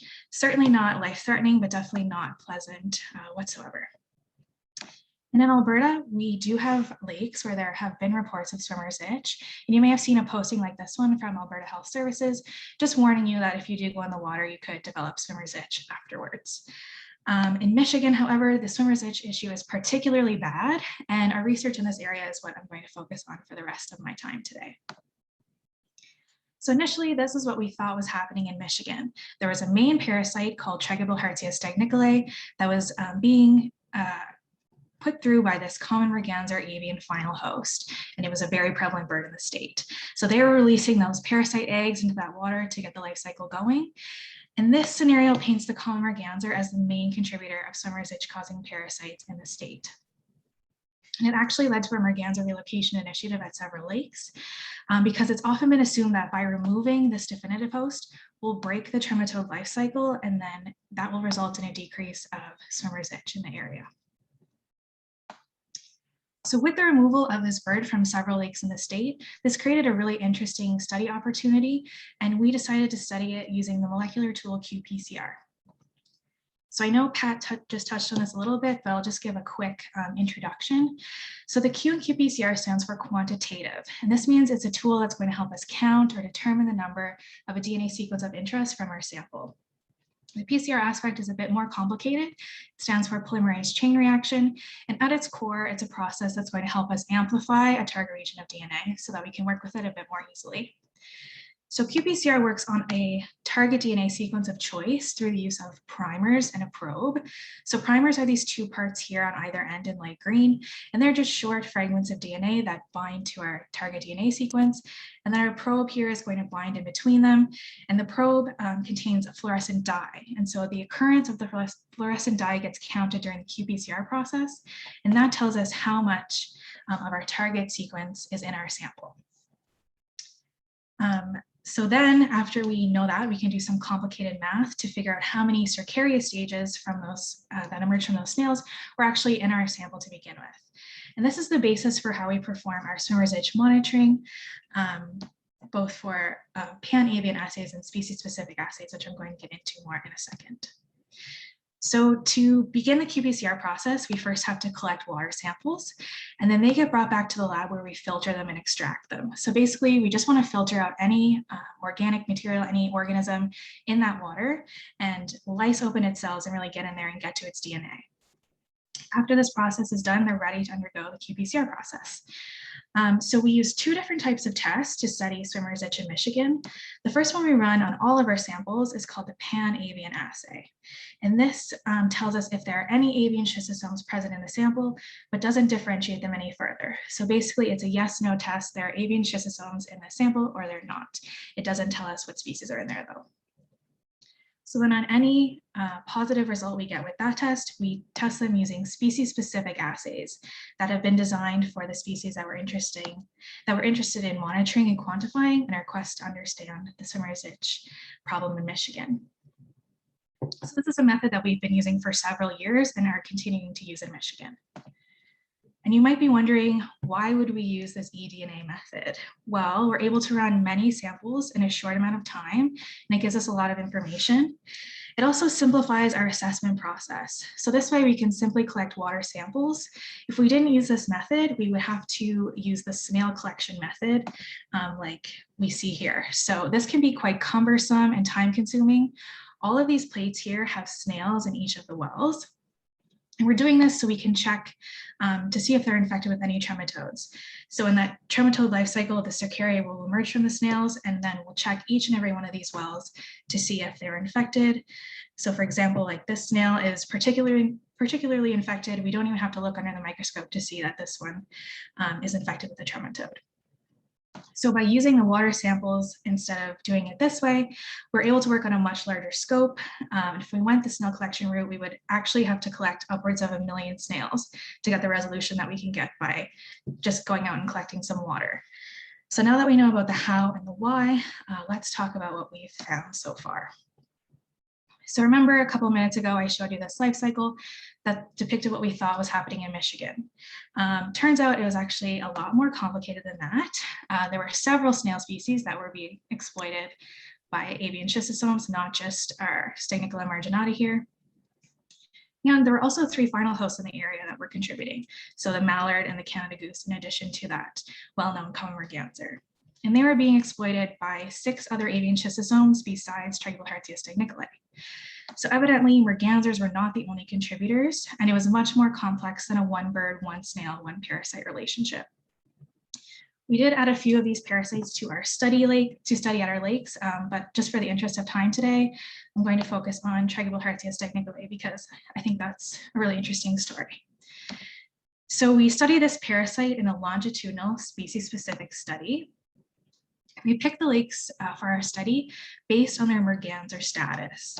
So Glen Lake and North Lake Leelanau have resident merganser birds, and they each had control programs for 3 years, from 2017 to 2020. As such, we expected that these would have a lower abundance of T. stegniculae due to the control program, because like I mentioned earlier, this should break that parasite life cycle and decrease the abundance of that parasite in the water. Our next 2 lakes were our controls. So first we have South Lake Leelanau, which has no summer resident mergansers and therefore no control program because there's never been a need for one. However, people do report cases of swimmer's itch from this lake. So clearly something is going on there. There are avian schistosomes present. And then finally we have Walloon Lake, which does have resident mergansers and no control programs. They're just being left alone there.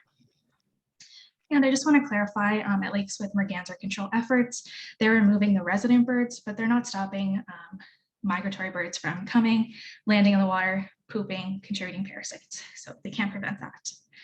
But based on the merganser status of each of these lakes, you can see why they would be of interest for our study. And in order to perform our research, we did need a bit of help. And as such, we had to rely on community-based monitoring. The reason we were able to perform a study of this scope and have this many samples to work with was through our community volunteers. So on the left here, we have a map of Glen Lake, and each of the red dots indicate a site around the lake where a sample was collected every Tuesday morning from May to November for 2 years for this study. So in total, we had 30 sites around our 4 lakes. So this resulted in a lot of volunteers. Each sample was then filtered in Michigan by our friends at Freshwater Solutions. They then sent them to us where we did the extraction and Qpcr process, first with that Pan-Avian test, and then where positive with the species-specific assays. So let's have a look at what we saw. Before I overwhelm you with the next big heat map I'm going to show you, I just want to make sure we're all oriented and know what this is telling us. So the data here, of course, is from the Qpcr assays. So we took that information from each sample and transformed it just into linear data so we could work with it a bit more easily. The bottom axis, we have the sites around the lake. And then on the top, we have a block for 2019 and a block for 2020. And then on our left, we have the collection dates, starting at the top in the spring, working our way down into the summer, late summer, or early fall. So just I can tell you what these dates mean. So May W3 means it's a Tuesday on the 3rd week of May. This was just a way to simplify it so we don't have 2 different collection dates for each year. That would be confusing. And then finally on the right, we have our log transformed values that basically corresponds to the amount of avian schistosome DNA in the sample. So the darker the block, the more DNA present, the lighter the block, there was less, and then if a block is white, there were none. So let's have a look at the T. stegniculae data. So we can see there's lots of blue squares here. So T. stegniculae is abundant at all 4 lakes, but especially it's prevalent at Glen Lake and North Lake Leelanau, our 2 lakes with the control programs. And it's actually the most abundant parasite that we studied at these 2 lakes. We do see it as well at South Lake Leelanau, and this is interesting because we know there aren't resident mergansers there. And then, of course, we see it at Walloon Lake, which we totally expected because there are resident birds there and they've never been removed. So it's evident from this data that even without a resident definitive host population, like at Glen Lake or North Lake Leelanau, we can still see the parasites there. But we know that based on some research, the common merganser is the only known definitive host for this parasite. So it has to be being contributed by non-resident birds that are coming and landing on these lakes during their migration patterns. And that's enough to actually sustain the life cycle in the snails, these transient events. So in summary, T. stridniculae persists despite relocation efforts and was actually the dominant schistosome at the 2 lakes in our study that had relocation initiatives. And in the absence of these resident broods, migrant birds are making an important contribution to the trematode community, and these events are enough to sustain the infections in snails. And the swimmer's itch situation in Michigan is very complicated, and simply removing that host is not addressing that entire complex life cycle that I showed you a little bit earlier. And ultimately, eDNA made this study possible. We were able to get all of this information from water samples, and if we had to do this study based on the snail collection route, we would never have been able to achieve the scope and get an accurate longitudinal picture to inform us of these lakes. So with that, I'd just like to thank all these wonderful people I get to work with, and thank you to OMS for inviting us to speak today. And of course, thanks for listening. I'm happy to answer any questions at the end, but now I'm going to pass you over to Dr. Beth Richardson. Thank you.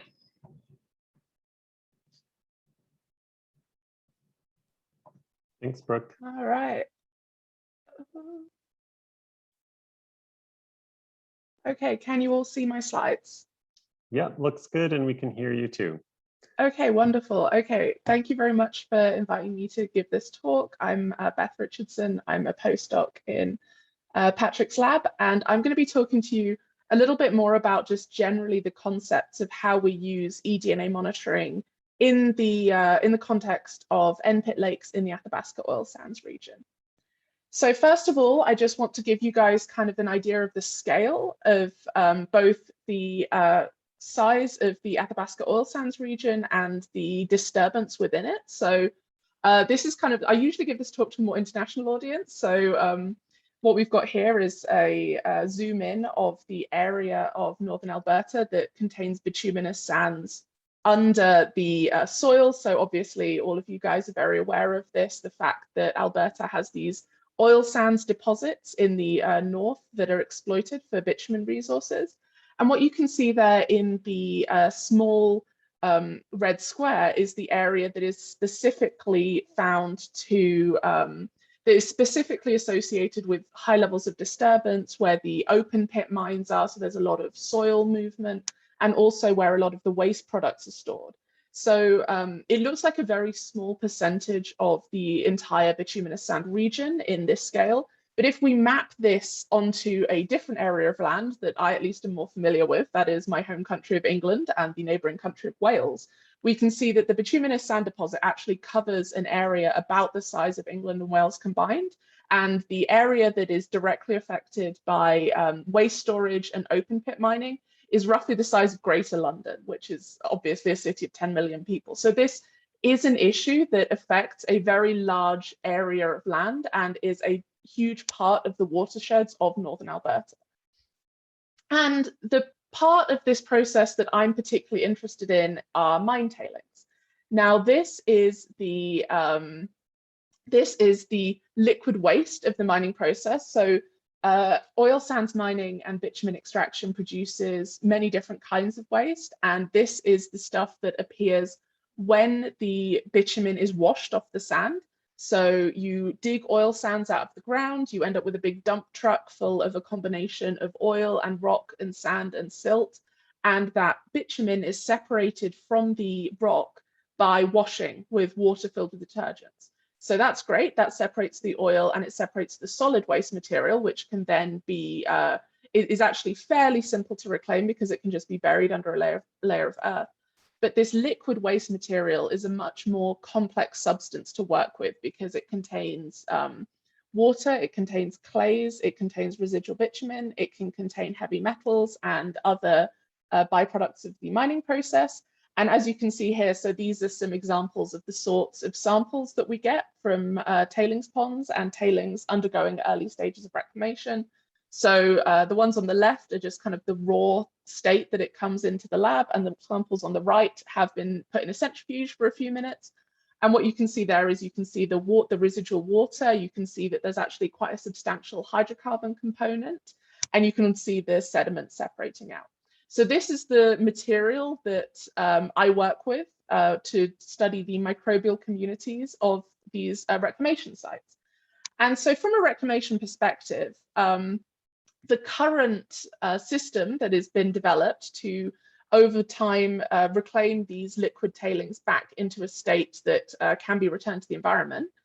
So on the left here, we've got a picture of a diagram of what the water system of a tailings pond looks like. So you've got a very, very deep, very thick layer of tailings, and it starts off kind of very runny, sort of like a yogurt consistency. And over time, we want that yogurt to turn into more of a Nutella. So we want it to be thick, and we want it to separate from any watershed on the water surface physically. So we don't want there to be any mixing of that sediment with the water cap.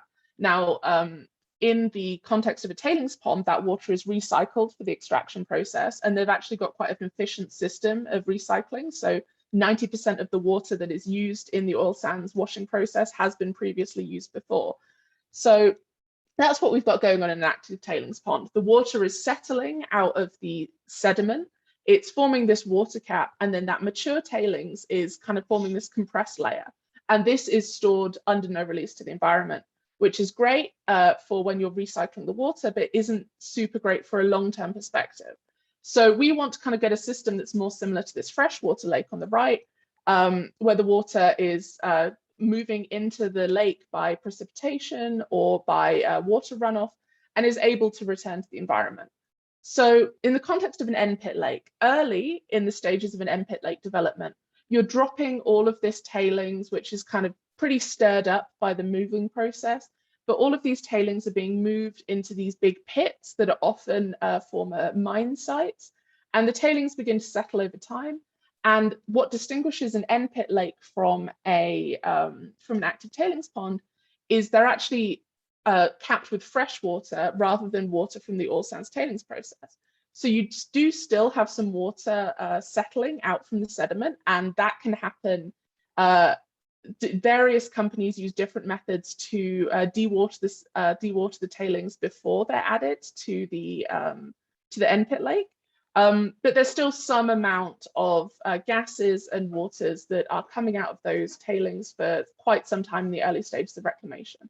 And then what we're hoping for in the late stages of reclamation is a freshwater cap that is physically separated by the difference in viscosity between these two substances from the mature tailings, and that is able to be reintegrated into the environment. So there's no barriers between release of water from precipitation or runoff, and the cap is able to naturally sustain itself. So this is a process that's currently under investigation in various different mine sites in northern Alberta. And there's lots of different pilot projects at, again, various stages of establishment. And I just kind of want to talk in general about why eDNA is an extremely useful tool in studying these end pit lakes as they progress from this early stage where there's a lot more influence from that tailings underlayer, from that residual bitumen, as they progress into these late stage end pit lakes, where we're expecting to see a more what you'd expect from a natural lake in the Alberta, in the kind of the oil sands boreal forest region, and a separation from that underlayer of tailings.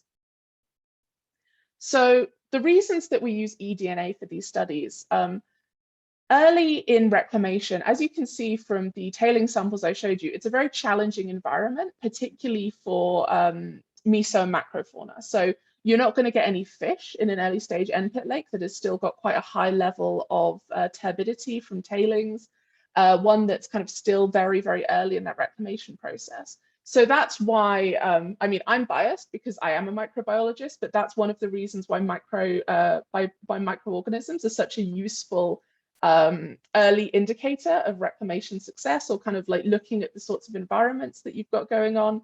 because when you're looking at microbes, they tend to settle in new environments very early. Microbes are everywhere in the environment all of the time.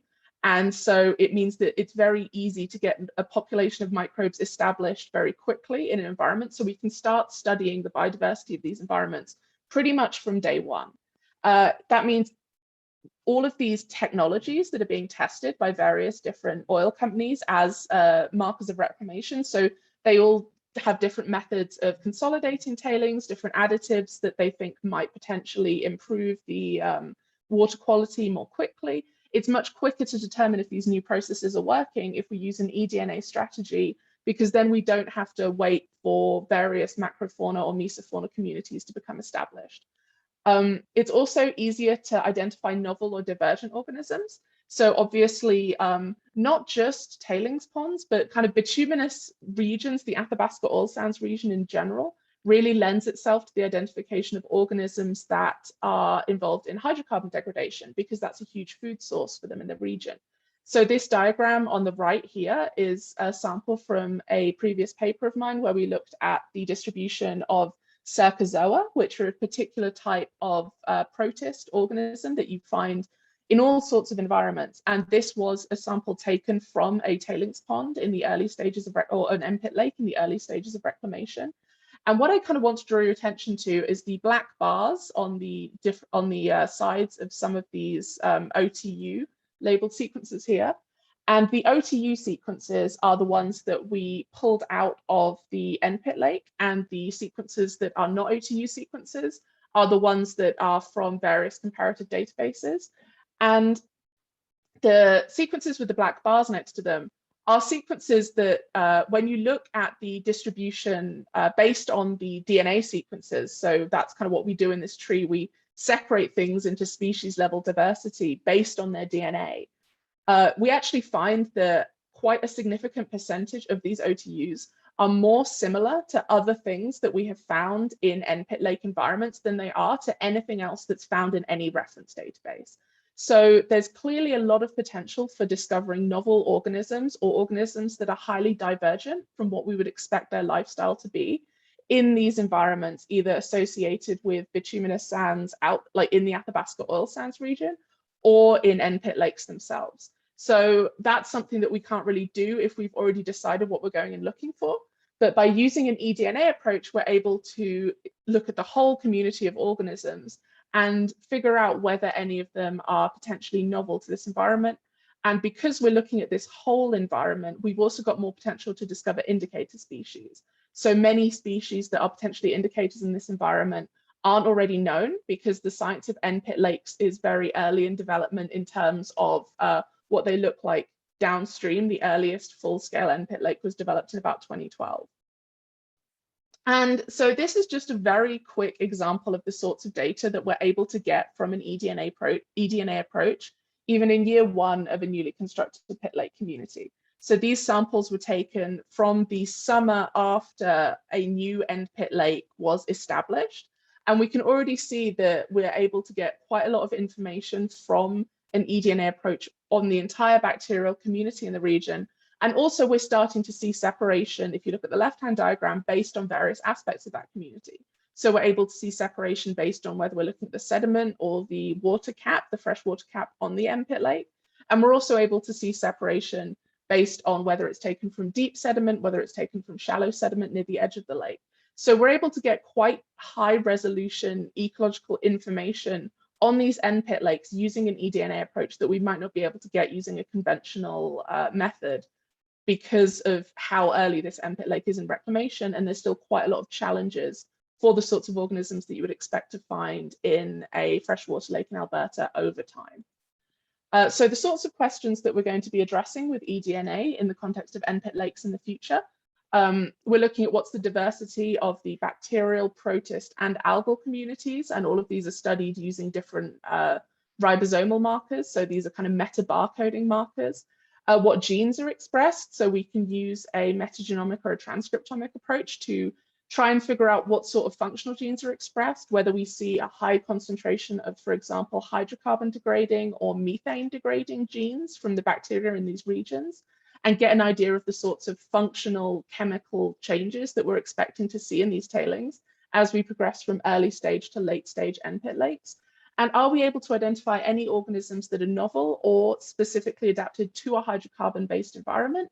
And if so, can we retrieve any of that genetic information to expand our understanding of the diversity of microorganisms in various different environments as a whole?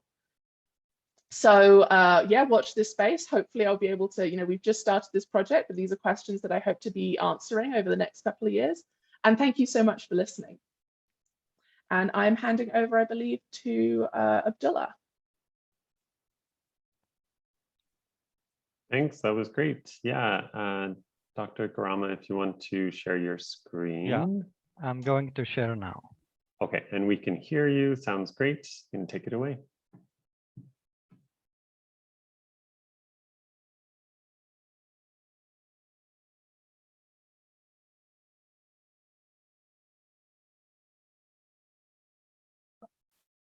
Oh, so just Looks good. okay.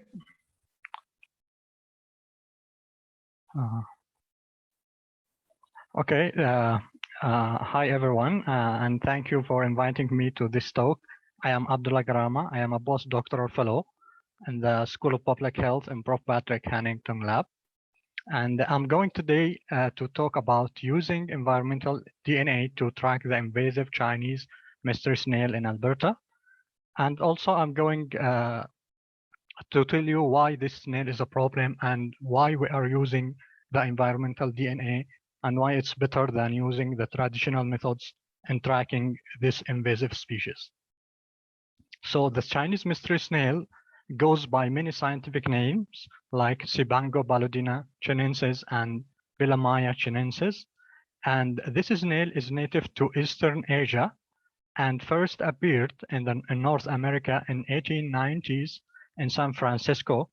And since then, this snail has been spread across the United States, Canada, and Western Europe. The introduction of this snail into the United States was for food consumption in the Asian food market, and it's reported in 33 states, and also it's present in Canada in different provinces like Ontario, Quebec, British Columbia, Nova Scotia, Newfoundland, and New Brunswick. While in Alberta, the first or the initial discovery of this snail was at Lake McGregor in the fall of 2019, exactly in October 2019, according to Alberta Environmental and Parks.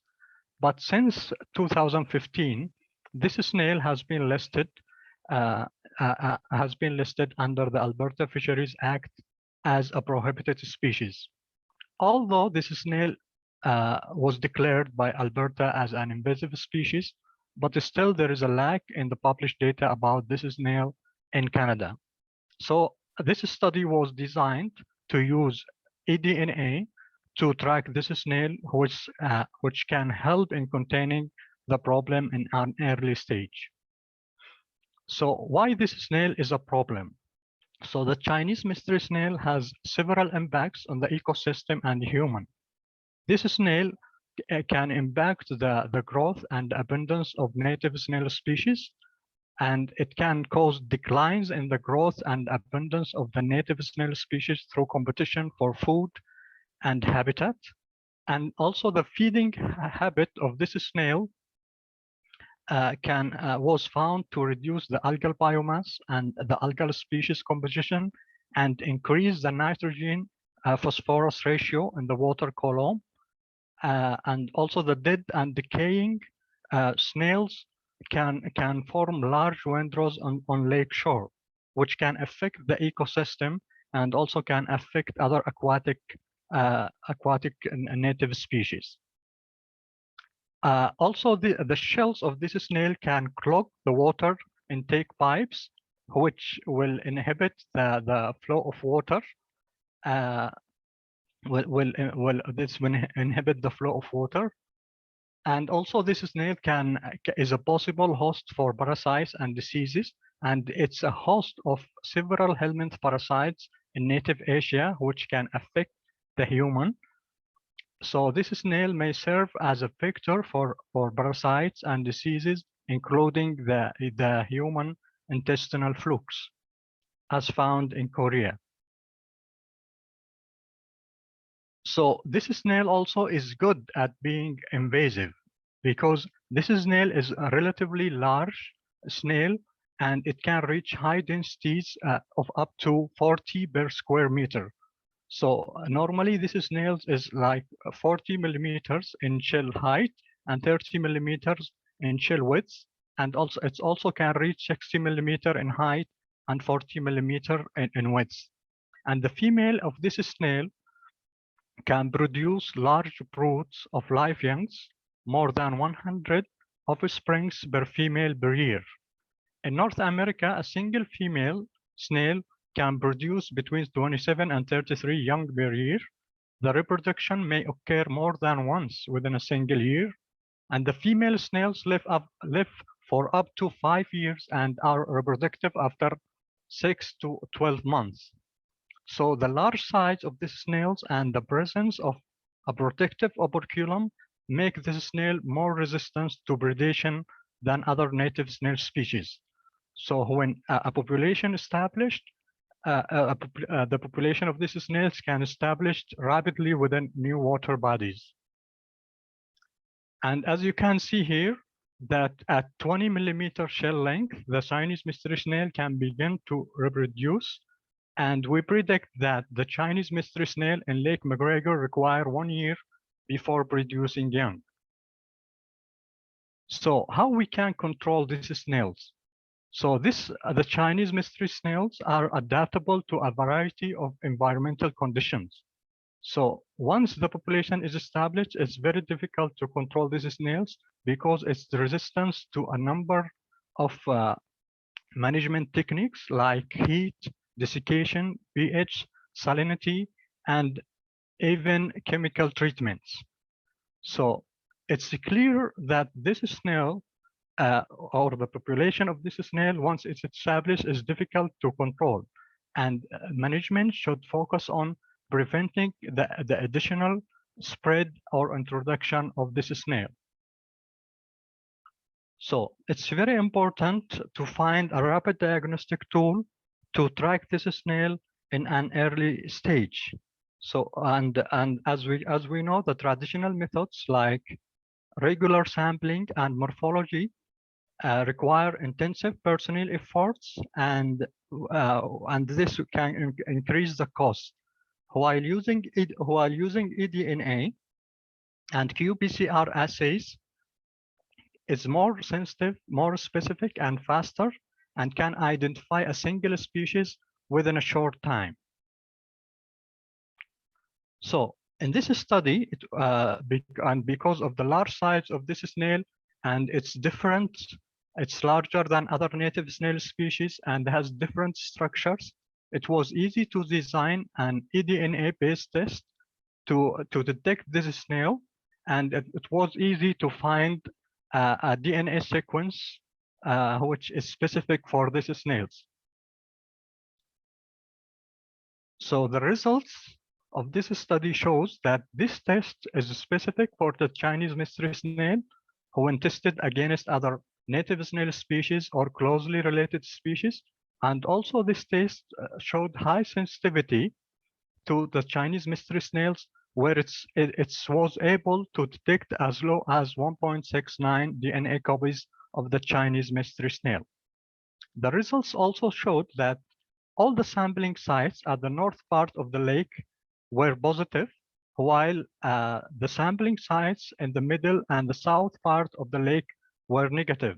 So these results confirmed that the abundance of Chinese mystery snails eDNA in the north part of the lake.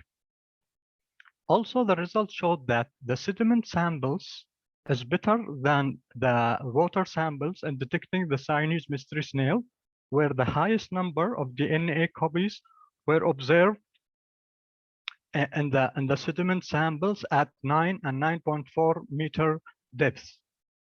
So the results of this study showed that the abundance of Chinese mystery snails eDNA in the north part of the lake, which indicating that a population of Chinese mystery snail was established in this part of the lake. So we can see from all of these results that this study showed that the Chinese mystery snails population, as we said, was established in the north part of the lake, and we can use this test to continue monitoring the Chinese mystery snail in Lake McGregor and also in other Alberta lakes. And this can help the Alberta government to control this snail in an early stage.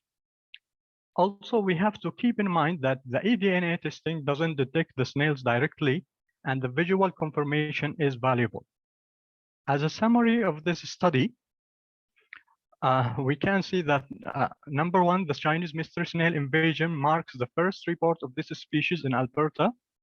It will likely spread due to limited option for management. And number two, the Chinese mystery snail has been a good species to target within an eDNA-based detection program, because the Chinese mystery snail is large, easy to see, and leaves behind a substantial DNA signature. Number three, the eDNA-based monitoring for invasive species could be an appealing tool for aquatic invasive species program. It is sensitive and can be very specific. But we have to put in mind that we must use caution when interpreting eDNA data, because it's only as reliable as the Qpcr test, which can be impacted by many factors. Thank you for listening, and I will pass it over to you now. Thank you. That's great. Okay, I see everyone's waking up again. Great. So we have a couple questions already in the Q&A. There's a question about, wasn't AHS going to evaluate the use of DNA testing to distinguish avian fecal coliforms from human bovine coliforms? Frequently, health advisories are issued because of fecal coliforms, which cause significant concern, but it is found later that the situation was caused by birds, which apparently are not such a concern. Maybe I'll throw that one over to Patrick. Yep, that seems good to me. Yeah, so it's a good question. We've been part of some of the work doing enteric bacteria testing using DNA targets in the province as well. So I think I can answer most of your question, Don. So the way that the fecal testing occurs for the most part now is through sort of a two-staged process. So there's an initial test which targets a fecal indicator bacteria, and that bacteria is Enterococcus. And that essentially replaces what we would have called the fecal coliform test previously. It's an indicator of the presence of fecal material in an aquatic sample, a water sample. And so that test is used as sort of an initial assessment of whether or not there's fecal contamination at a site. And it doesn't tell you anything about what the source of the contamination is, because lots of different organisms can contribute Enterococcus into the environment. But there are a number of advantages using Enterococcus as a test. It's able to persist in the environment for a reasonable amount of time. And lots of organisms release it. So it's a good way of testing for whether or not there is fecal contamination. The other part of your question then relates to how do we interpret that? And so the way that the Enterococcus test is often interpreted is through a series of thresholds. If there's a certain amount that's in the water, then that will trigger a microbial source tracking investigation to understand whether or not the source of that fecal contamination is from a human source or from a cattle source or a bird source. They can test for a number of different targets. And the ones that are included these days, I think most often focus on whether or not the source is human or whether or not it's from a bird source. But often the particular sources that might be investigated could be determined by a site assessment. So if you have a site that might be impacted by cattle, for example, that might be included. If their source is human, then that is immediately interpreted as a potential problem for a health perspective. And so that kind of concludes the rest of the investigation until another sample is taken, usually a week later, within a week later. Often sites in Alberta are impacted by birds, like you mentioned in your question.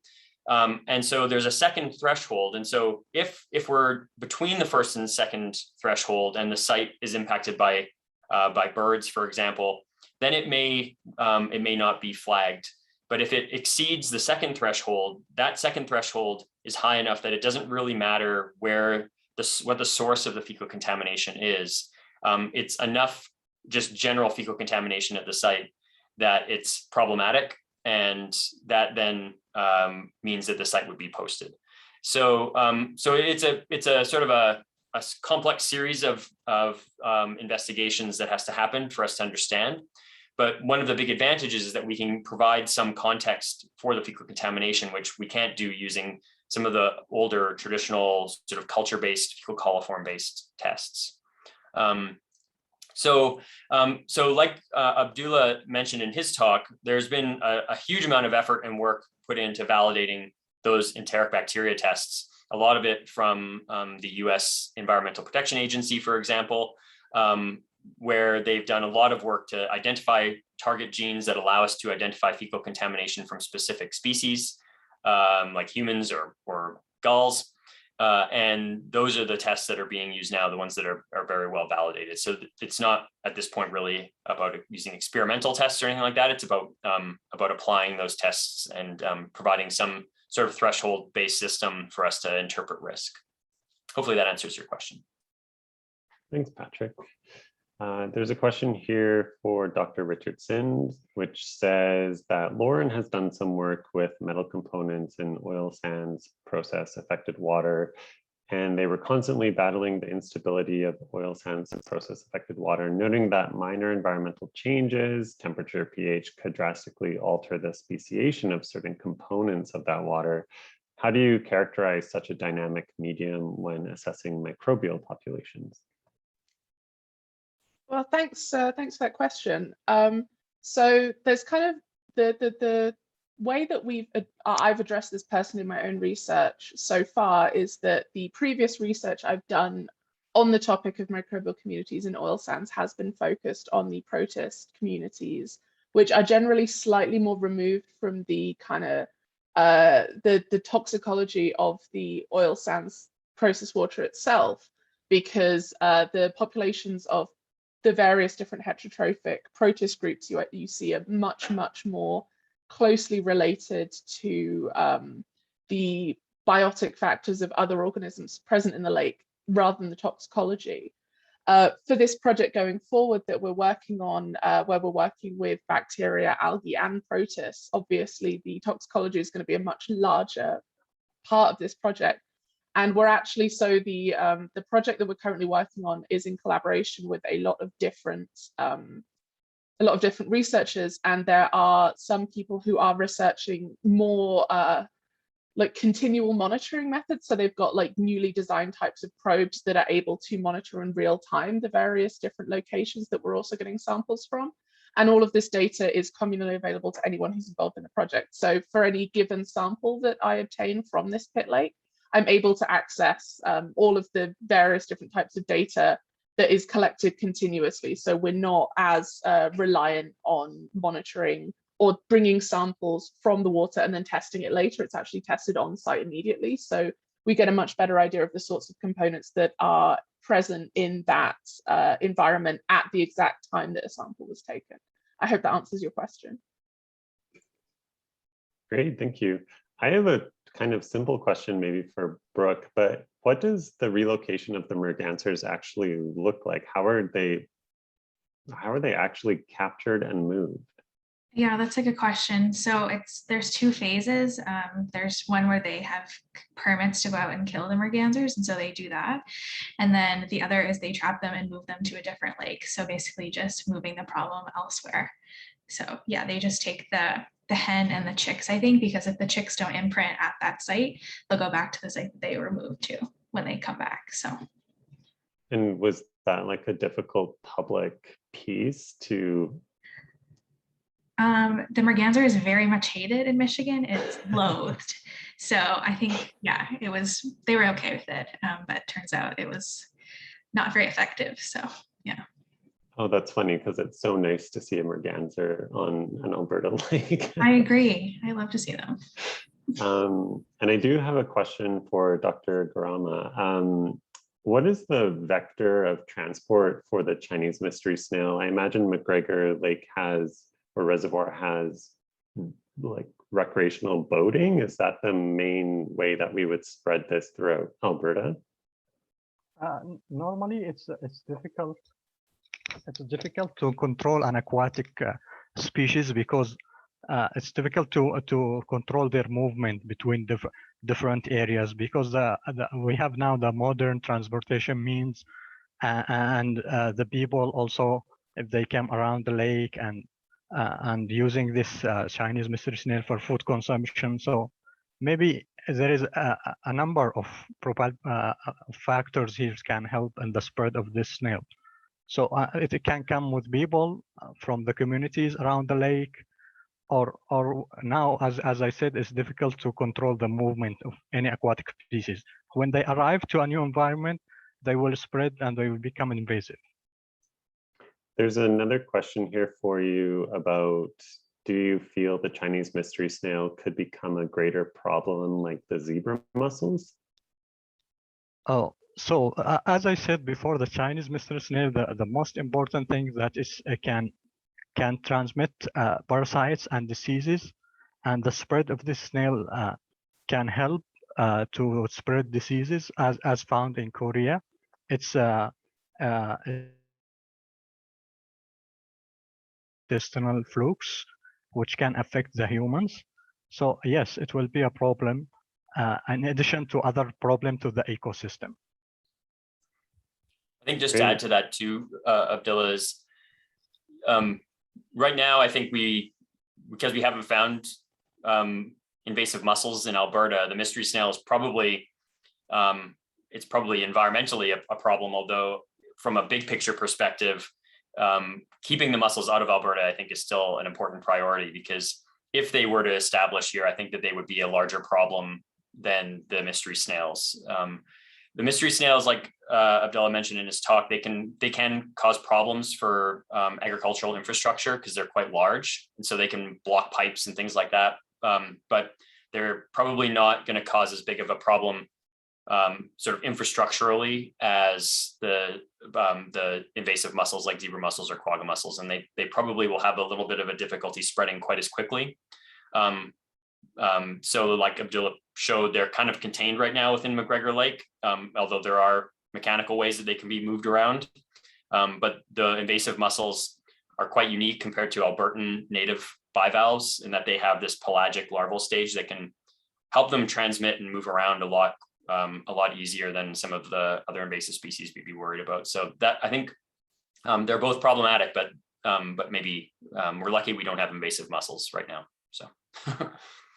So the Chinese mystery snail does not have the pelagic veliger stage, and so you actually have to transfer an actual snail.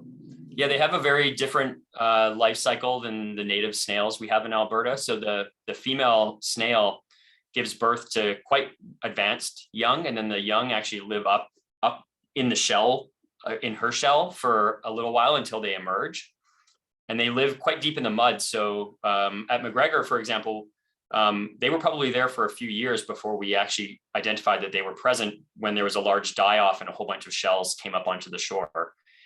So it's actually quite difficult to find a live mystery snail at McGregor Reservoir, because you can find lots of shells, but it's hard to find a live one because they're often buried deep in the mud. And because, like Abdullah showed, they have gills rather than the sort of more lung type system that a lot of the native snails have, the gills allow them to go much deeper and live underwater completely for their life cycle, living in that mud. So they are a little bit trickier to find, but they don't have the capacity for spread quite like a zebra mussel or quagga mussel does, for that reason, although they can proliferate quite quickly like Abdullah presented. So you don't want to let them just roam around free. So. Right. Oh, go ahead, Caleb. Yeah, I had a question for Dr. Gharamah as well. How long will the eDNA from the snails actually persist in the sediment? Like, could you use the sediment as a way to track their persistence after a management technique, or would you have to rely on water samples because of how long their DNA would persist in the sediment?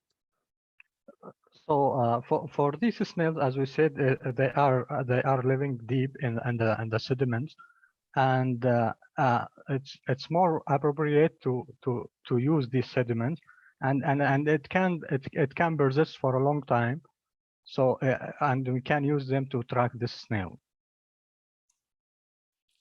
I think, Caleb, if you were to do a management approach, the sediment would be tricky to use because the DNA can persist for quite a long time. And there are even paleo eDNA projects these days where people will look at core samples that have been taken in lakes and go back, a couple hundred years, looking at trying to recreate fish populations or look for the invasive species and try to determine when they actually entered into an ecosystem. So it can be a little bit difficult to use sediment for that sort of more real-time management purpose because of the potential for persistence. But as Abdullah mentioned, it is a much more, you get a lot more DNA out of the sediment than you usually do from the water. So it can be a bit more of a sensitive matrix to use for a surveillance program, like to look for the invasive species, because the DNA will often, it can bind to organic material in the water, it'll sediment out. And when a bunch of mystery snails die, they deposit all that DNA into the substrate environment rather than often into the sort of upper levels of the aquatic environment. So it can be a bit more sensitive. So it can be useful for some things, but if you were trying to see if a management approach worked, then you would probably want to use the water. And certainly you probably want to, before you ever even implemented a management approach, you probably want to have some way of actually visually confirming that they were there and that your approach was working to remove them. Because the eDNA could persist even in the water for a year or two. So. Thanks. Great. Well, we're just past noon, and I can't believe we had 4 speakers in a session and we're still on time. This is incredible. Thank you to each of you for keeping us on track. Caleb, do you have a winner of our giveaway? Yeah, just refreshing the page. Sure. So the winner is Jackson. Oh, great. Congratulations. Okay, I'm not sure if Jackson, I think he's still on the call. So I'll reach out to Jackson and make sure we send that down to him. Today's session again was recorded, and I'll put it onto our website and our YouTube page as soon as I can next week. Next Friday, we have 2 more sessions at the same time. So next Friday, maybe today was a good lead into next Friday because we'll be hearing about the invasive zebra mussel issue in Lake Winnipeg from Candace Parks, who's with the government of Manitoba. And then we actually have Caleb, who will be presenting next week on what's kept us so busy over the past year. So some updates and some items that we're looking forward to. So I hope everyone will join us next Friday at the same time. You can use the same Zoom link to access the meeting next week, but as always, I will just inundate you with reminders up until next Friday anyway with links. Thanks again to all of our speakers today for sharing their time and knowledge with us, and Patrick for coordinating a session with multiple speakers. And I hope we'll see everyone again next Friday. So thanks, everyone. I'll go ahead and end the session now. Thank you. Okay, goodbye. Bye.